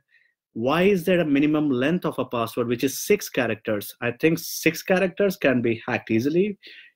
Why don't we have a password restrictions in terms of you need to have a special character, or you need to have a lowercase, uppercase? Why don't we have them? Why don't we have CAPTCHA? Or can I know how is OAuth implemented in our application? Or maybe also you can run scanners like securityheaders.io. You just need to enter your application's URL. And also you can use Bob Suite. You can use a Bob Suite scanner, which will tell you, okay, what are the different kinds of checks it's performing, and it will give, and also it gives you false positives, but it's good to go. Just take the dump of the list and just send it to your developers. I think this should be solved. And that's one of the tip. You can start with questioning is always the great thing, and also use OWASP cheat sheets. That can really help you. And also, guys, start using your web developer tools. That's a basic test. For instance, does your input fields like username, password, or first name, last name have max length attribute? Now this can be confusing to you guys if you don't know max length. What is max length? Where is it coming from? The max length is an attribute in your HTML tag which comes under your input tag. So it says first name says 20 is a maximum character, right? And all you need to do is right click on that field, go to inspect. Once you click on inspect, your input will be highlighted. You will also see a max length. What you do is remove that attribute from there and enter more than 20 characters and see whether you can set more than 20 characters as a first name. You can do it for all the fields now. And to me, that's a basic thing, but also it can be complex as well, where you can just enter thousands of characters through first name or all the fields and maybe make your database slow. That's kind of a denial of service in terms of data dumping the data and maybe crashing some applications. That's a test, and that's one. And also start using your security tab in web developer tools. It tells you some of the bugs, like, okay, your security certificate is not really installed well. You need to fix this, you need to fix that, okay. And watch out for the console error messages. They're always cool once you start debugging them and investigating them. So these are some kind of tips that I can give you. And moving on to the next question. Guys, I will be here. I don't get tired, so hold on. Moving on. What will be the security test cases for forgot password endpoint? Okay, so let me do one thing. Forgot password. I'm not going to speak a lot on this. I'm just going to share a mind map probably. Let me try. Oops. Just a moment, guys. I'm trying to find the forgot password because I don't want to spend more time over it. I'm just oh my God, oh my God. Ankur Pandey, I want to make it up. Guys, I will just, okay, here's the thing, the forgot password. I cannot comment here, I guess. Cannot even post because I have to reply to someone's comment. Mahesh, can you just write your latest comment so that I reply with a mind map URL there? Forgot password, everyone has a forgot password. What you need to do is, once you get the URL, you need to see whether you have a long token there. How are you, like reset URL and see whether it's alphanumeric, lowercase, uppercase, or it's just alphabets like 6 digits, or digits or 6 alphabets. That's weak now. And also try using the same link again and again. Click on the link, go first and say, okay, once you set the password, does it expire or it doesn't expire? That can be one more test idea. And the next one would be, once you reset the password, use a reset password URL, or you don't use it, when does it expire? Or it's like long live forgot password URL for years. That's a bad one again. So if you can go to, you can just search for forgot password Santhosh Tuppad mind map on Google search. You will get a mind map, maybe the second link or first link. So you can go there and look at many test ideas. And also you have forgot password test ideas on OWASP cheat sheet. So you can refer it to there. So I won't be repeating a lot of them. But forgot password, I would like to explain one of the experience that I had with a forgot password. And this was Myntra.com, guys. And I hope you all know Myntra.com in India. So I was the guy who hacked anyone's account on Myntra.com by just knowing their email address.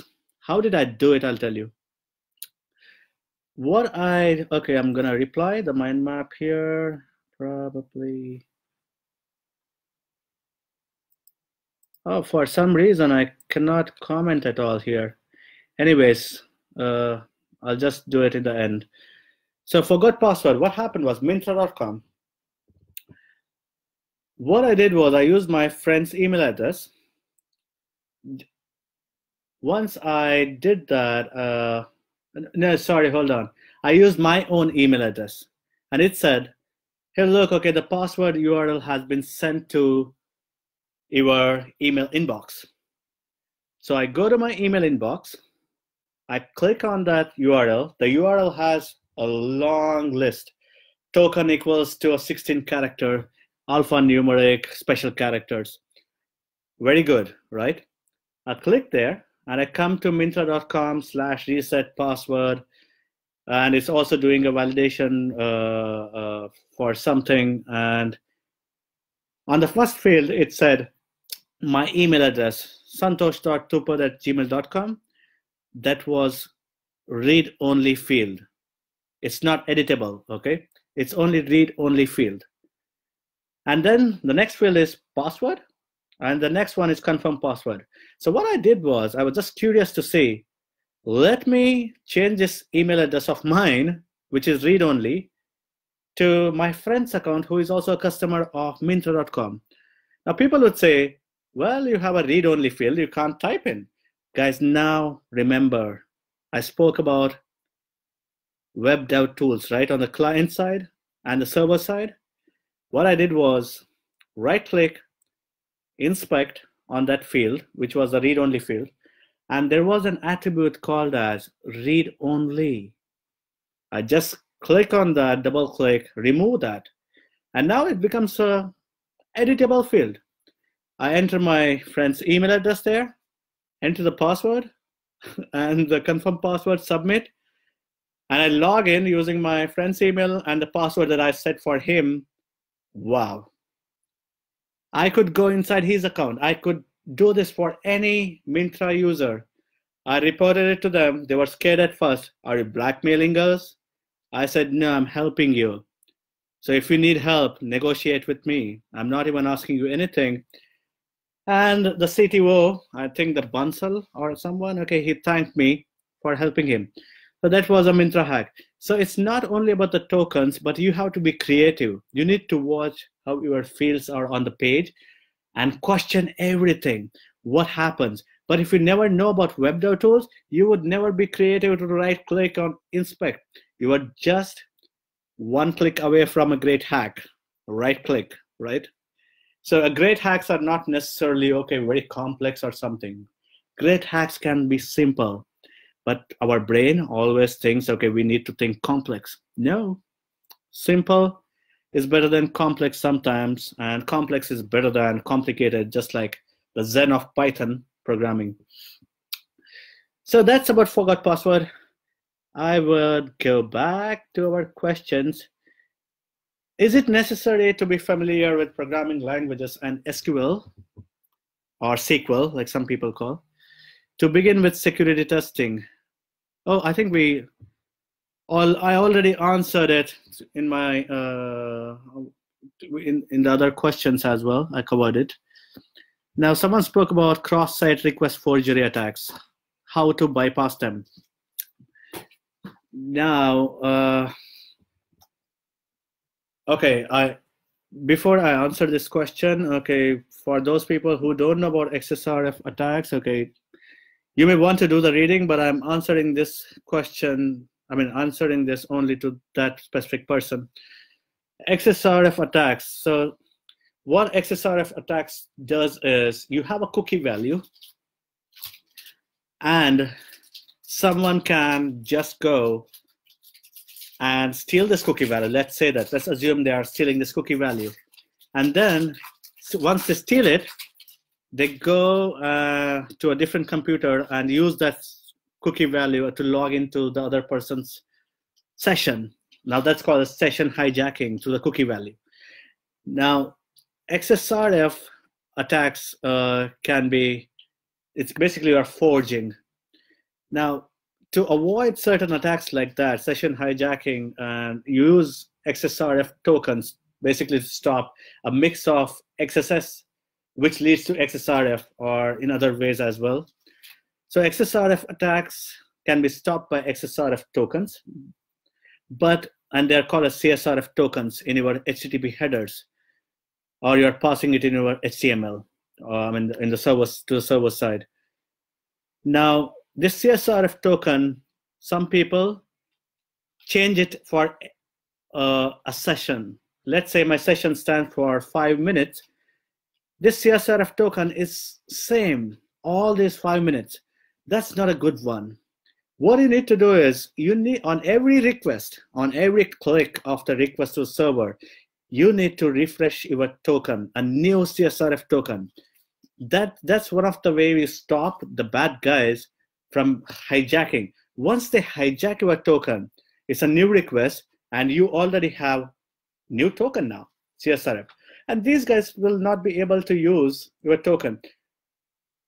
If you're not doing new token on every request, getting the CSRF token, the old one, you can still bypass. You're not bypassing them, but during that 5 minutes window or half an hour window, you can access the session of others. That's one way. That's why to have a defense mechanism against it, we use a CSRF token and keep refreshing on every new request and making it highly impossible for an attacker or a black hat hacker or any hacker. You're basically demotivating. And speaking about demotivation, guys, just try to demotivate the hackers. If you have certain security mechanisms or controls in your application, it basically pisses off the hackers. They're like, oh shit, I don't want to hack this application. But even your application user interface or functional bugs can give a great hints to black hat hackers, because they understand the culture of your programmers. They're like, oh, I think these guys are not even writing a good functions for these functional aspects in my profile page. They're buggy. And when the functional bugs can be, so buggy, I think your security bugs, okay, you don't even have security. And that's when that motivates them. So functional bugs, find non-obvious functional bugs, not the similar way, go do this, do that, okay, I have this. Go beyond your obvious ones. Now, I think I have covered my Google Doc where I had stored some questions. Now let me look into your chat, the comments section here.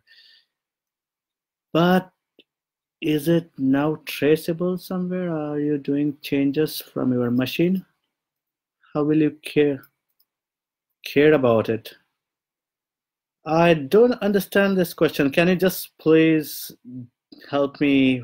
What is it about? But is it now traceable somewhere as you are doing changes from your machine? Okay, got it. I think probably you are thinking that the company is tracking me.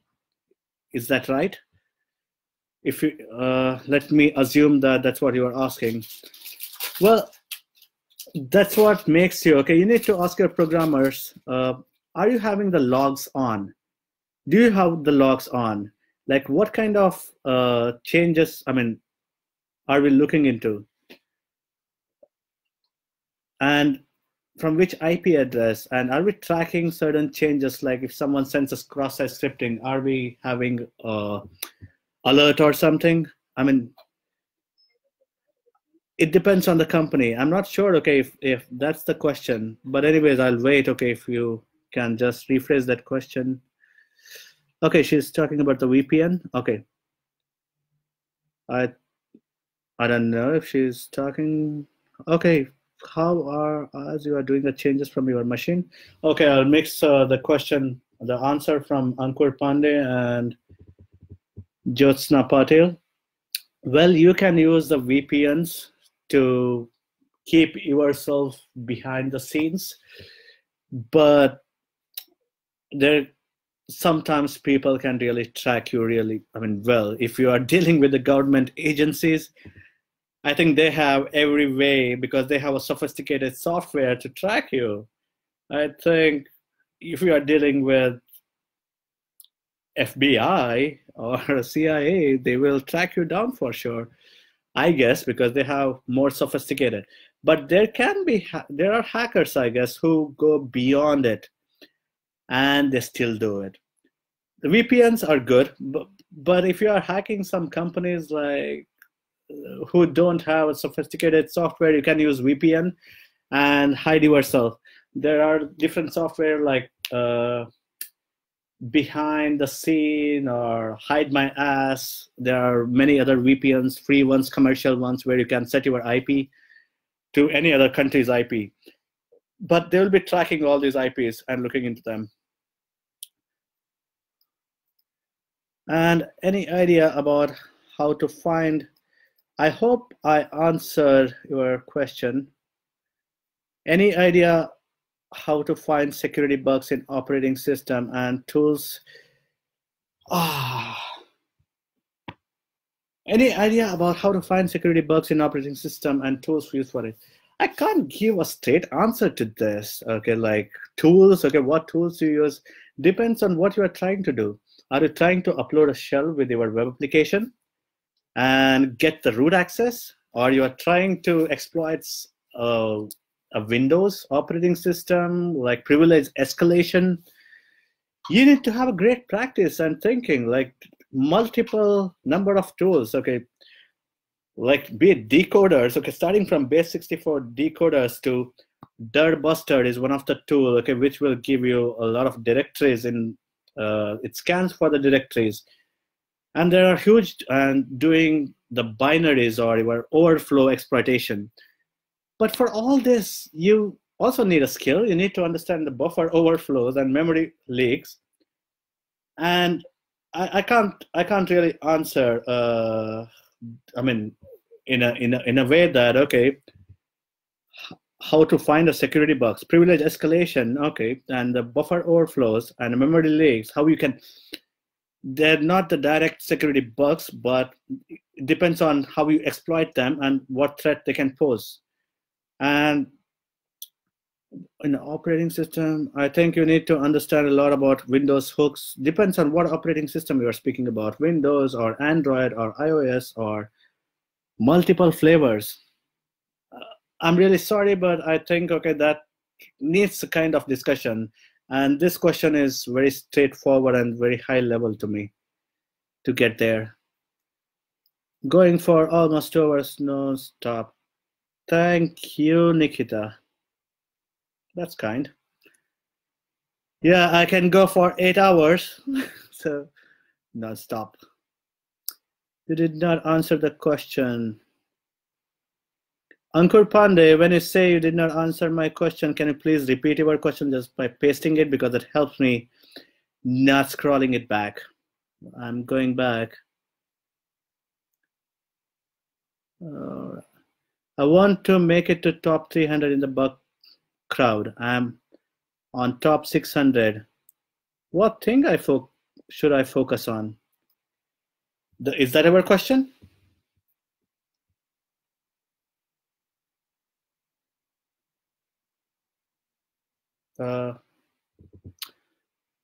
I can't really help you to get you on 300 unless I know the CEO of Bug Crowd, but I can't tell him to put you on top 300. But I get your question. Okay, what do you need to do? I think probably you're on top 600. The Bug Crowd usually works on. There are some people who get invited. I think you need to write some scripts with a bug crowd and alert you whenever there are new projects and find the bugs as early as you can. And if you are placed on a different timestamp before someone else, I think you are going to make it to top 300. That's the thing about crowdsourcing competitions. Like they release the project and there are some people, there are hackers on the bug crowd or other crowdsourcing, and they find some bugs earlier than you and they get rewarded. And then they say, this guy found it before. I think that's the one. And also probably get deeper about extend your skills to many other attacks or being combining your social engineering, because not many hackers go to the social engineering concept. But also when you report your security bugs, make sure your report is awesome. I know why your bugs get rejected sometimes when you report them, because you're not focusing on the risk. You're just saying, hey, look, here is a bug, and your managers or your lead say, so what? And you need to explain the risk and what may happen, what could happen, and what's the loss. And they would be like, okay, this looks like a risk. Okay, we should fix this. That's the thing.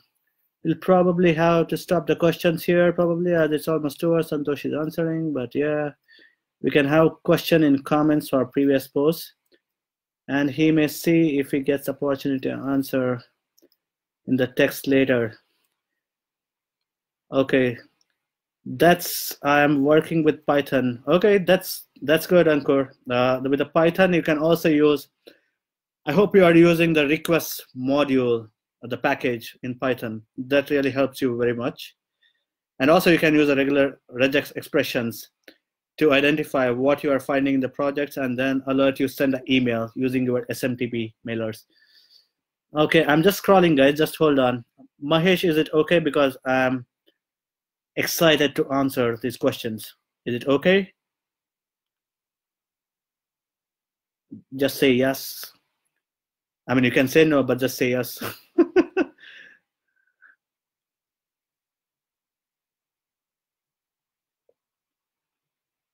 All right. Great. Okay, that's good going on, Ankur.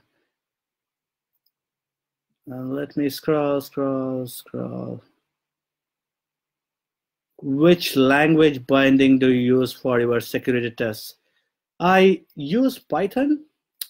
Well, we can do it with the Ruby as well, but Python has, we call it the cheat shop. So the cheat shop is nothing but your modules. There are many libraries where you can just import them and play around and then add them in your functions. It's a powerhouse of doing anything that you want to. Even in Selenium, I use Python to write my functions and use regex expressions. There is no limit to Python, and also it's my preference. Well, you can also do it in Java programming language, and everything is just my language of preference. And I use Python with a lot of libraries for security checks. I won't say security tests, but checks. All I'm doing is checking, not testing, because testing is something, investigation, thinking aspects, or debugging, and getting your head like this, scratching, right? That's what testing is to me. And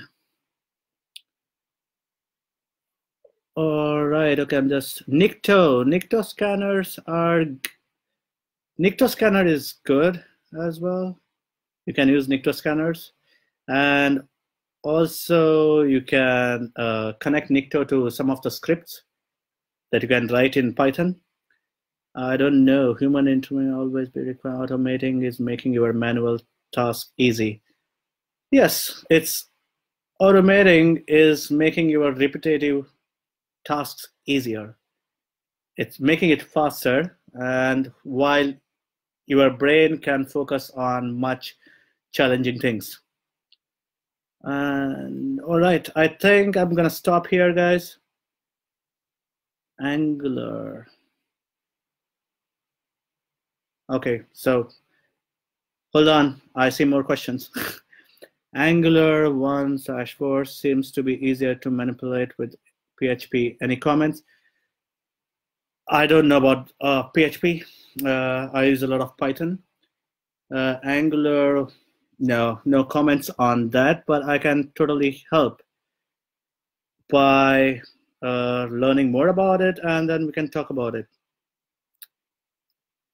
So, sure, just scrolling.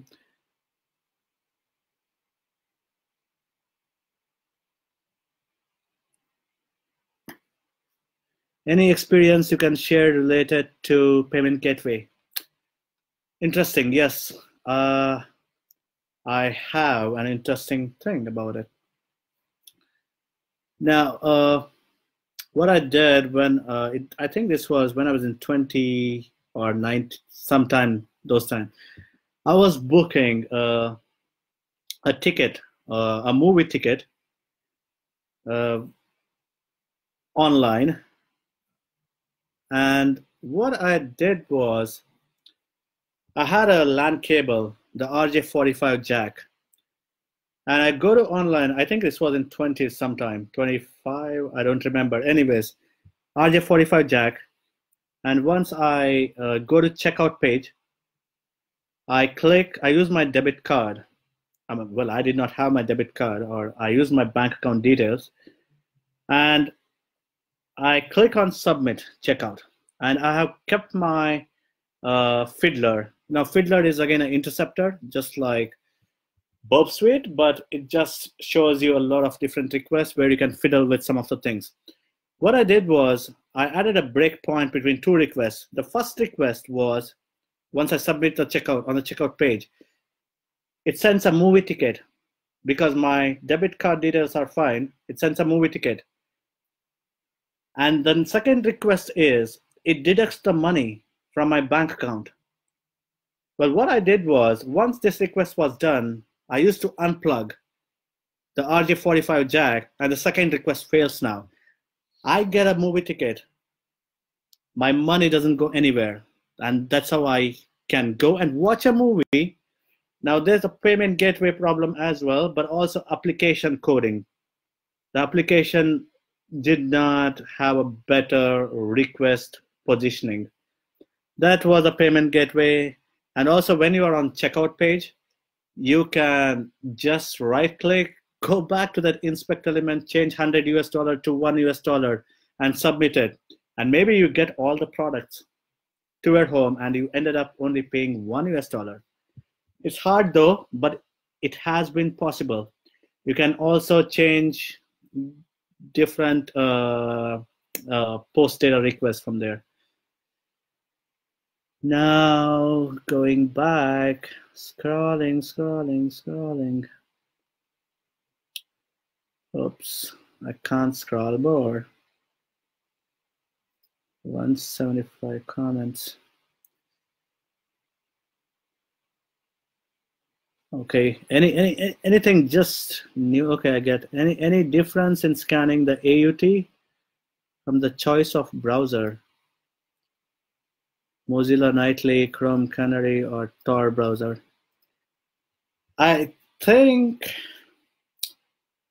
scanning from, what do you mean by AUT here? Do you mean like user testing, or what do you mean? Because there could be many different full forms of AUT.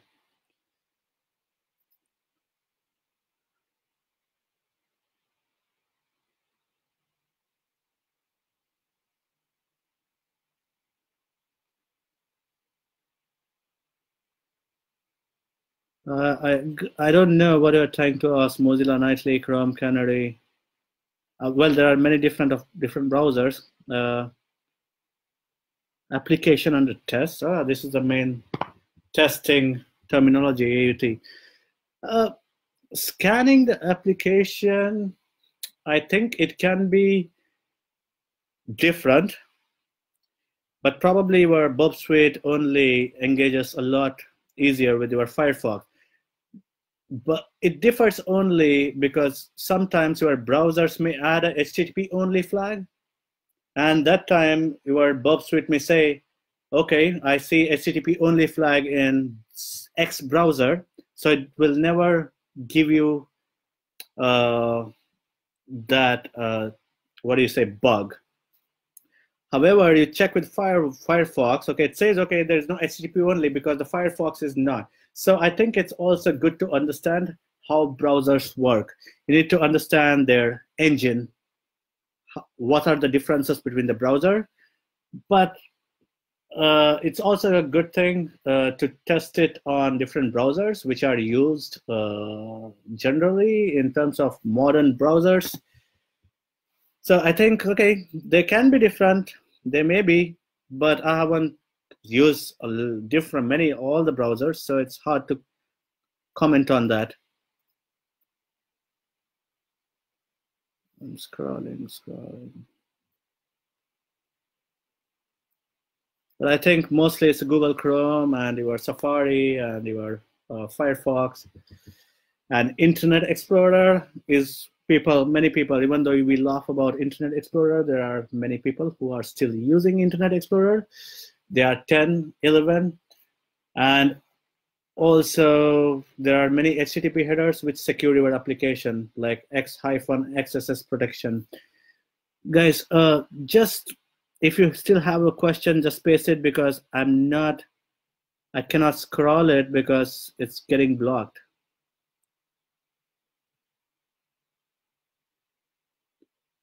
It's not loading for some reason, and my Mac is making a lot of noise because I think it's a lot of performance.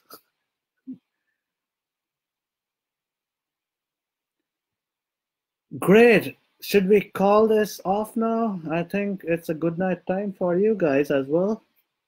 But I'm here if you have any question.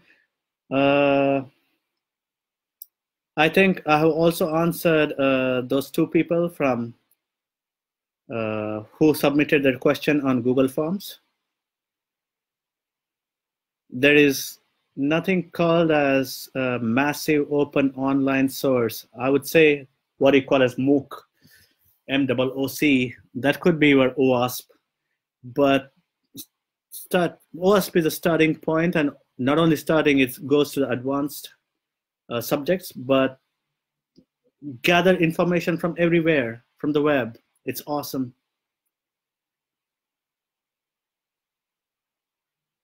Okay, yes, Navin, the blogs.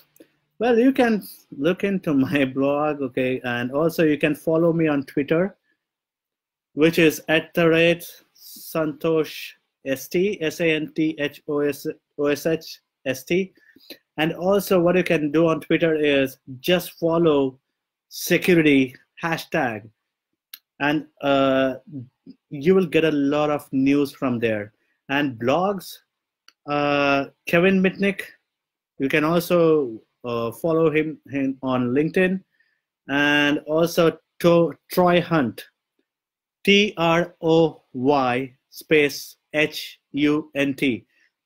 His blog is amazing, and the other blog is Scott Helmy. It's SCOTTHELME.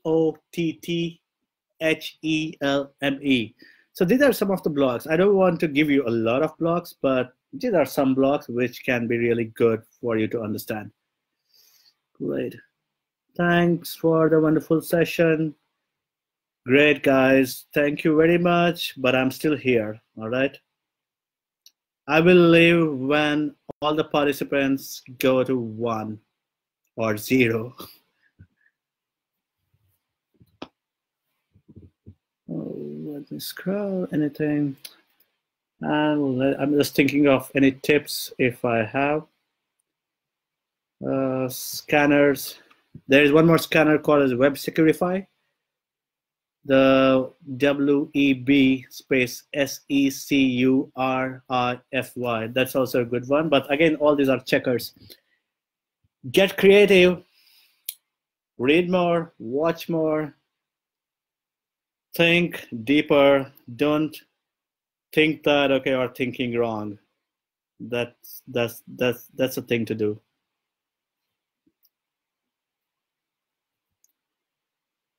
Any questions? All right.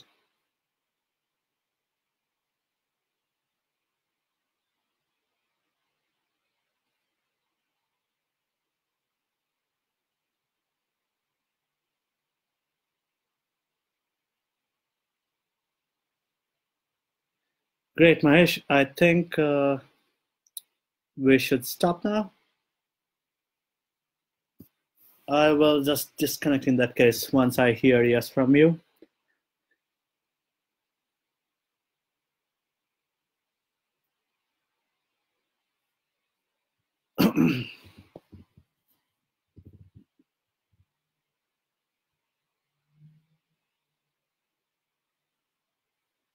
One last time, Python 2.7 or Python 3.6? All right.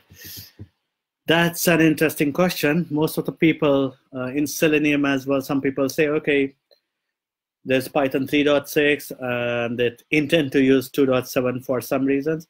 But I think there are good reasons that you have 3.6 and 2.7 as well.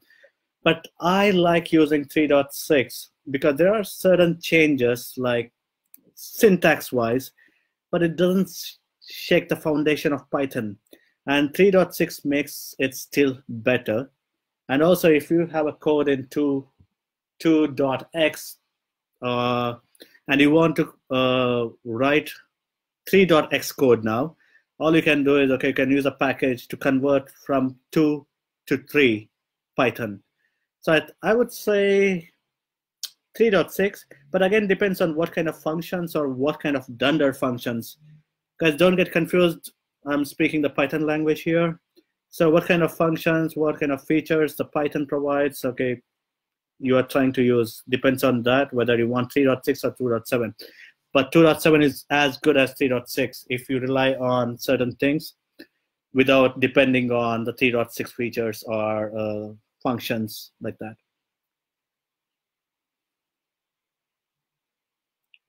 You're welcome.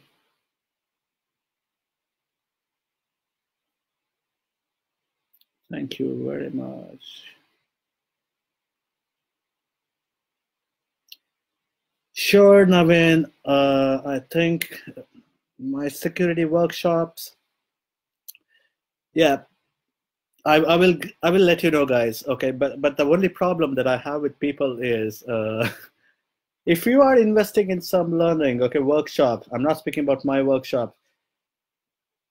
Invest in the skills. Okay, spend money on that. It doesn't mean okay, it's too much heavy price. Really, you need to know. Okay, it's a return on investment, and you feel great about it. Invest, learn, repeat. Invest your time, invest your money wherever it's important.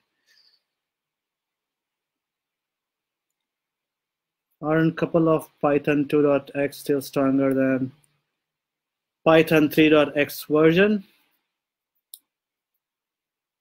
I don't think so.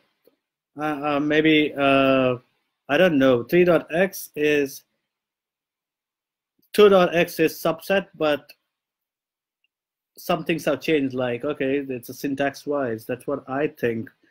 But maybe you have something else which you can let me know if you get certain differences in them or stronger.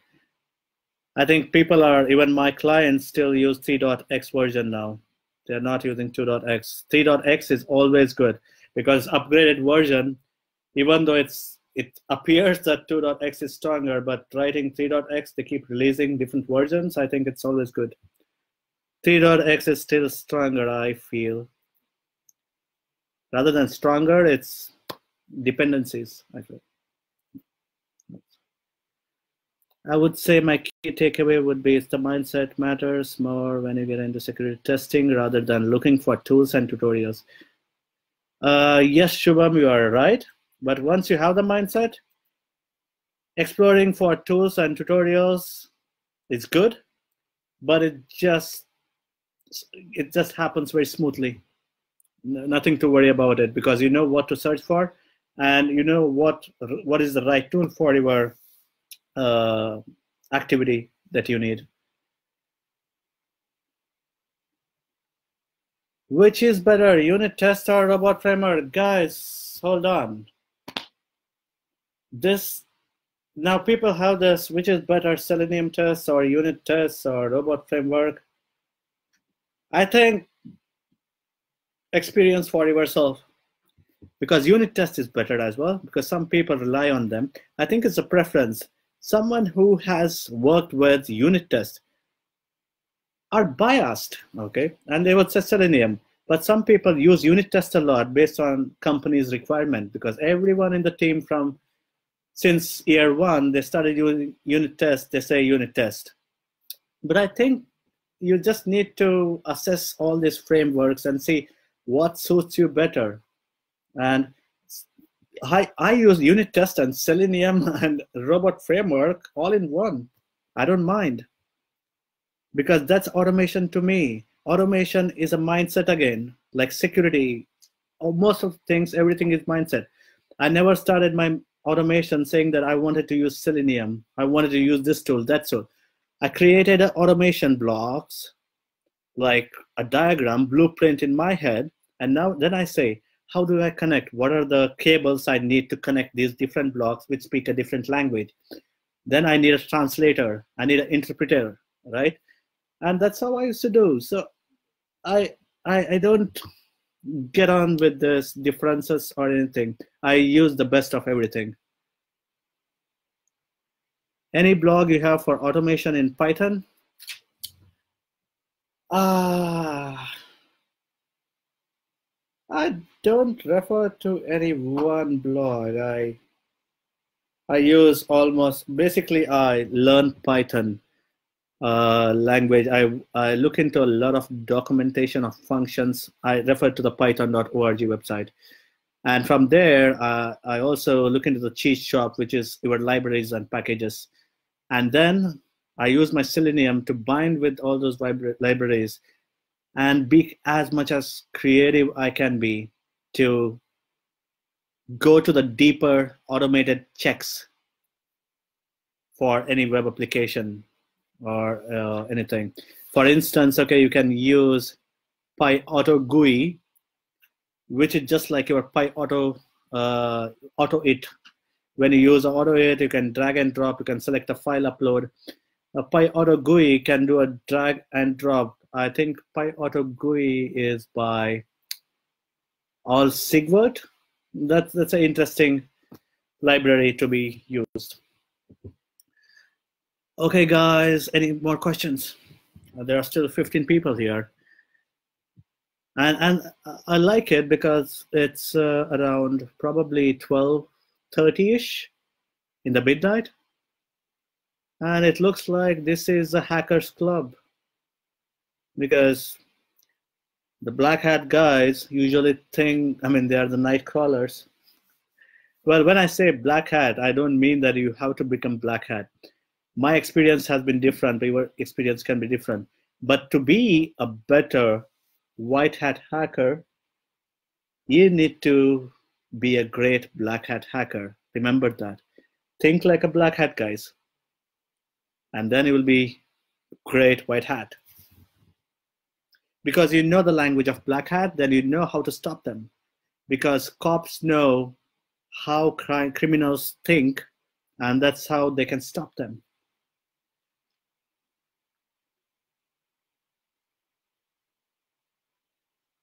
I'm still doing the subdomain takeover right now. I don't get it. But anyways, good luck with that, whatever you are doing.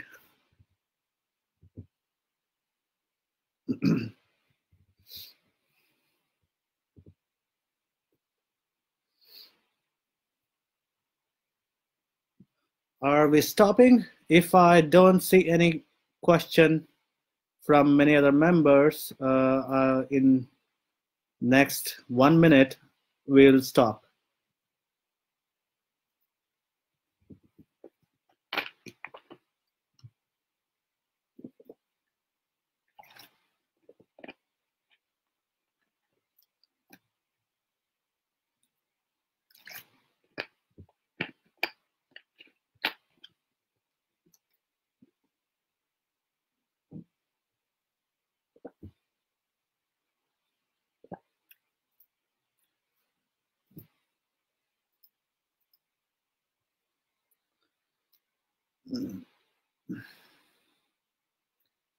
Great, I think we'll stop it.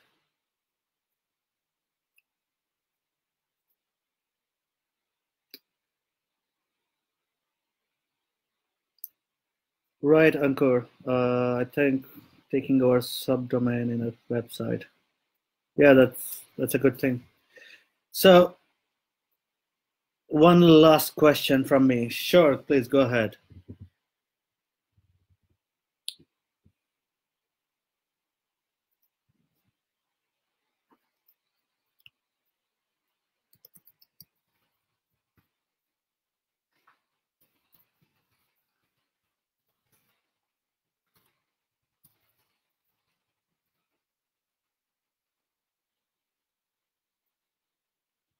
Mahesh, we take this last question and we are done? Can you please confirm? Please go ahead, the last question.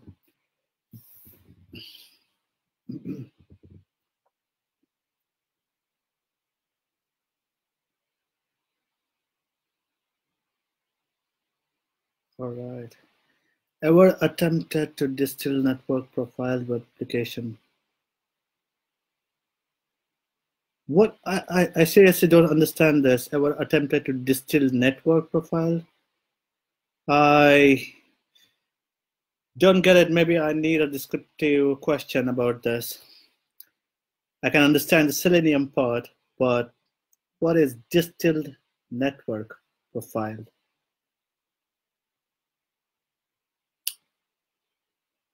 Uh,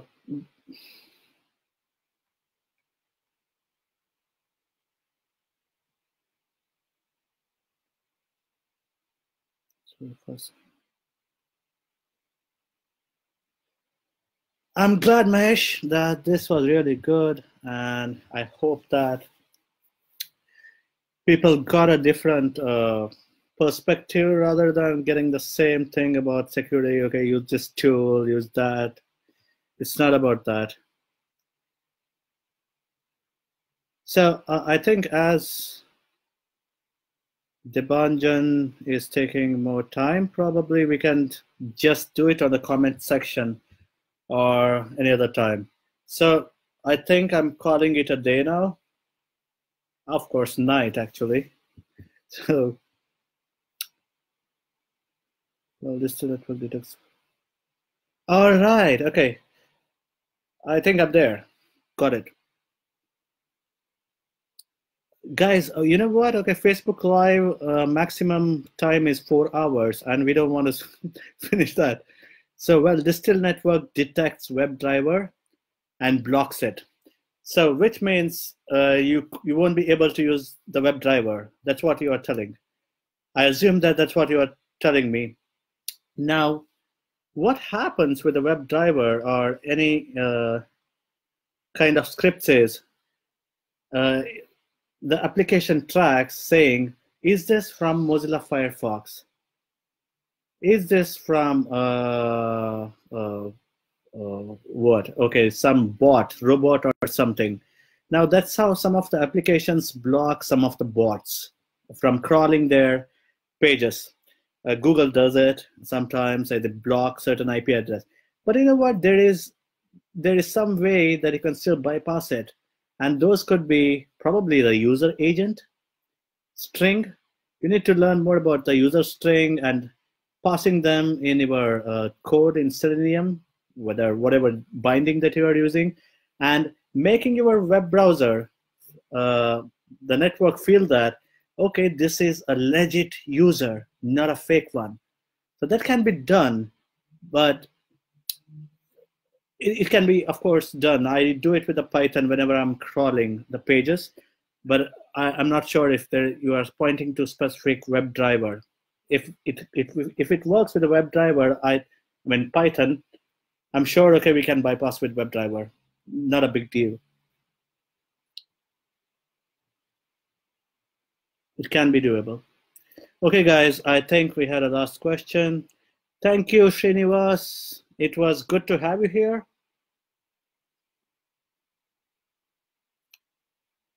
And I think I'm stopping this.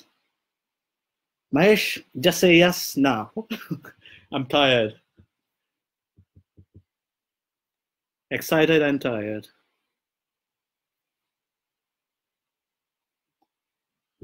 I need to play with my doggies now.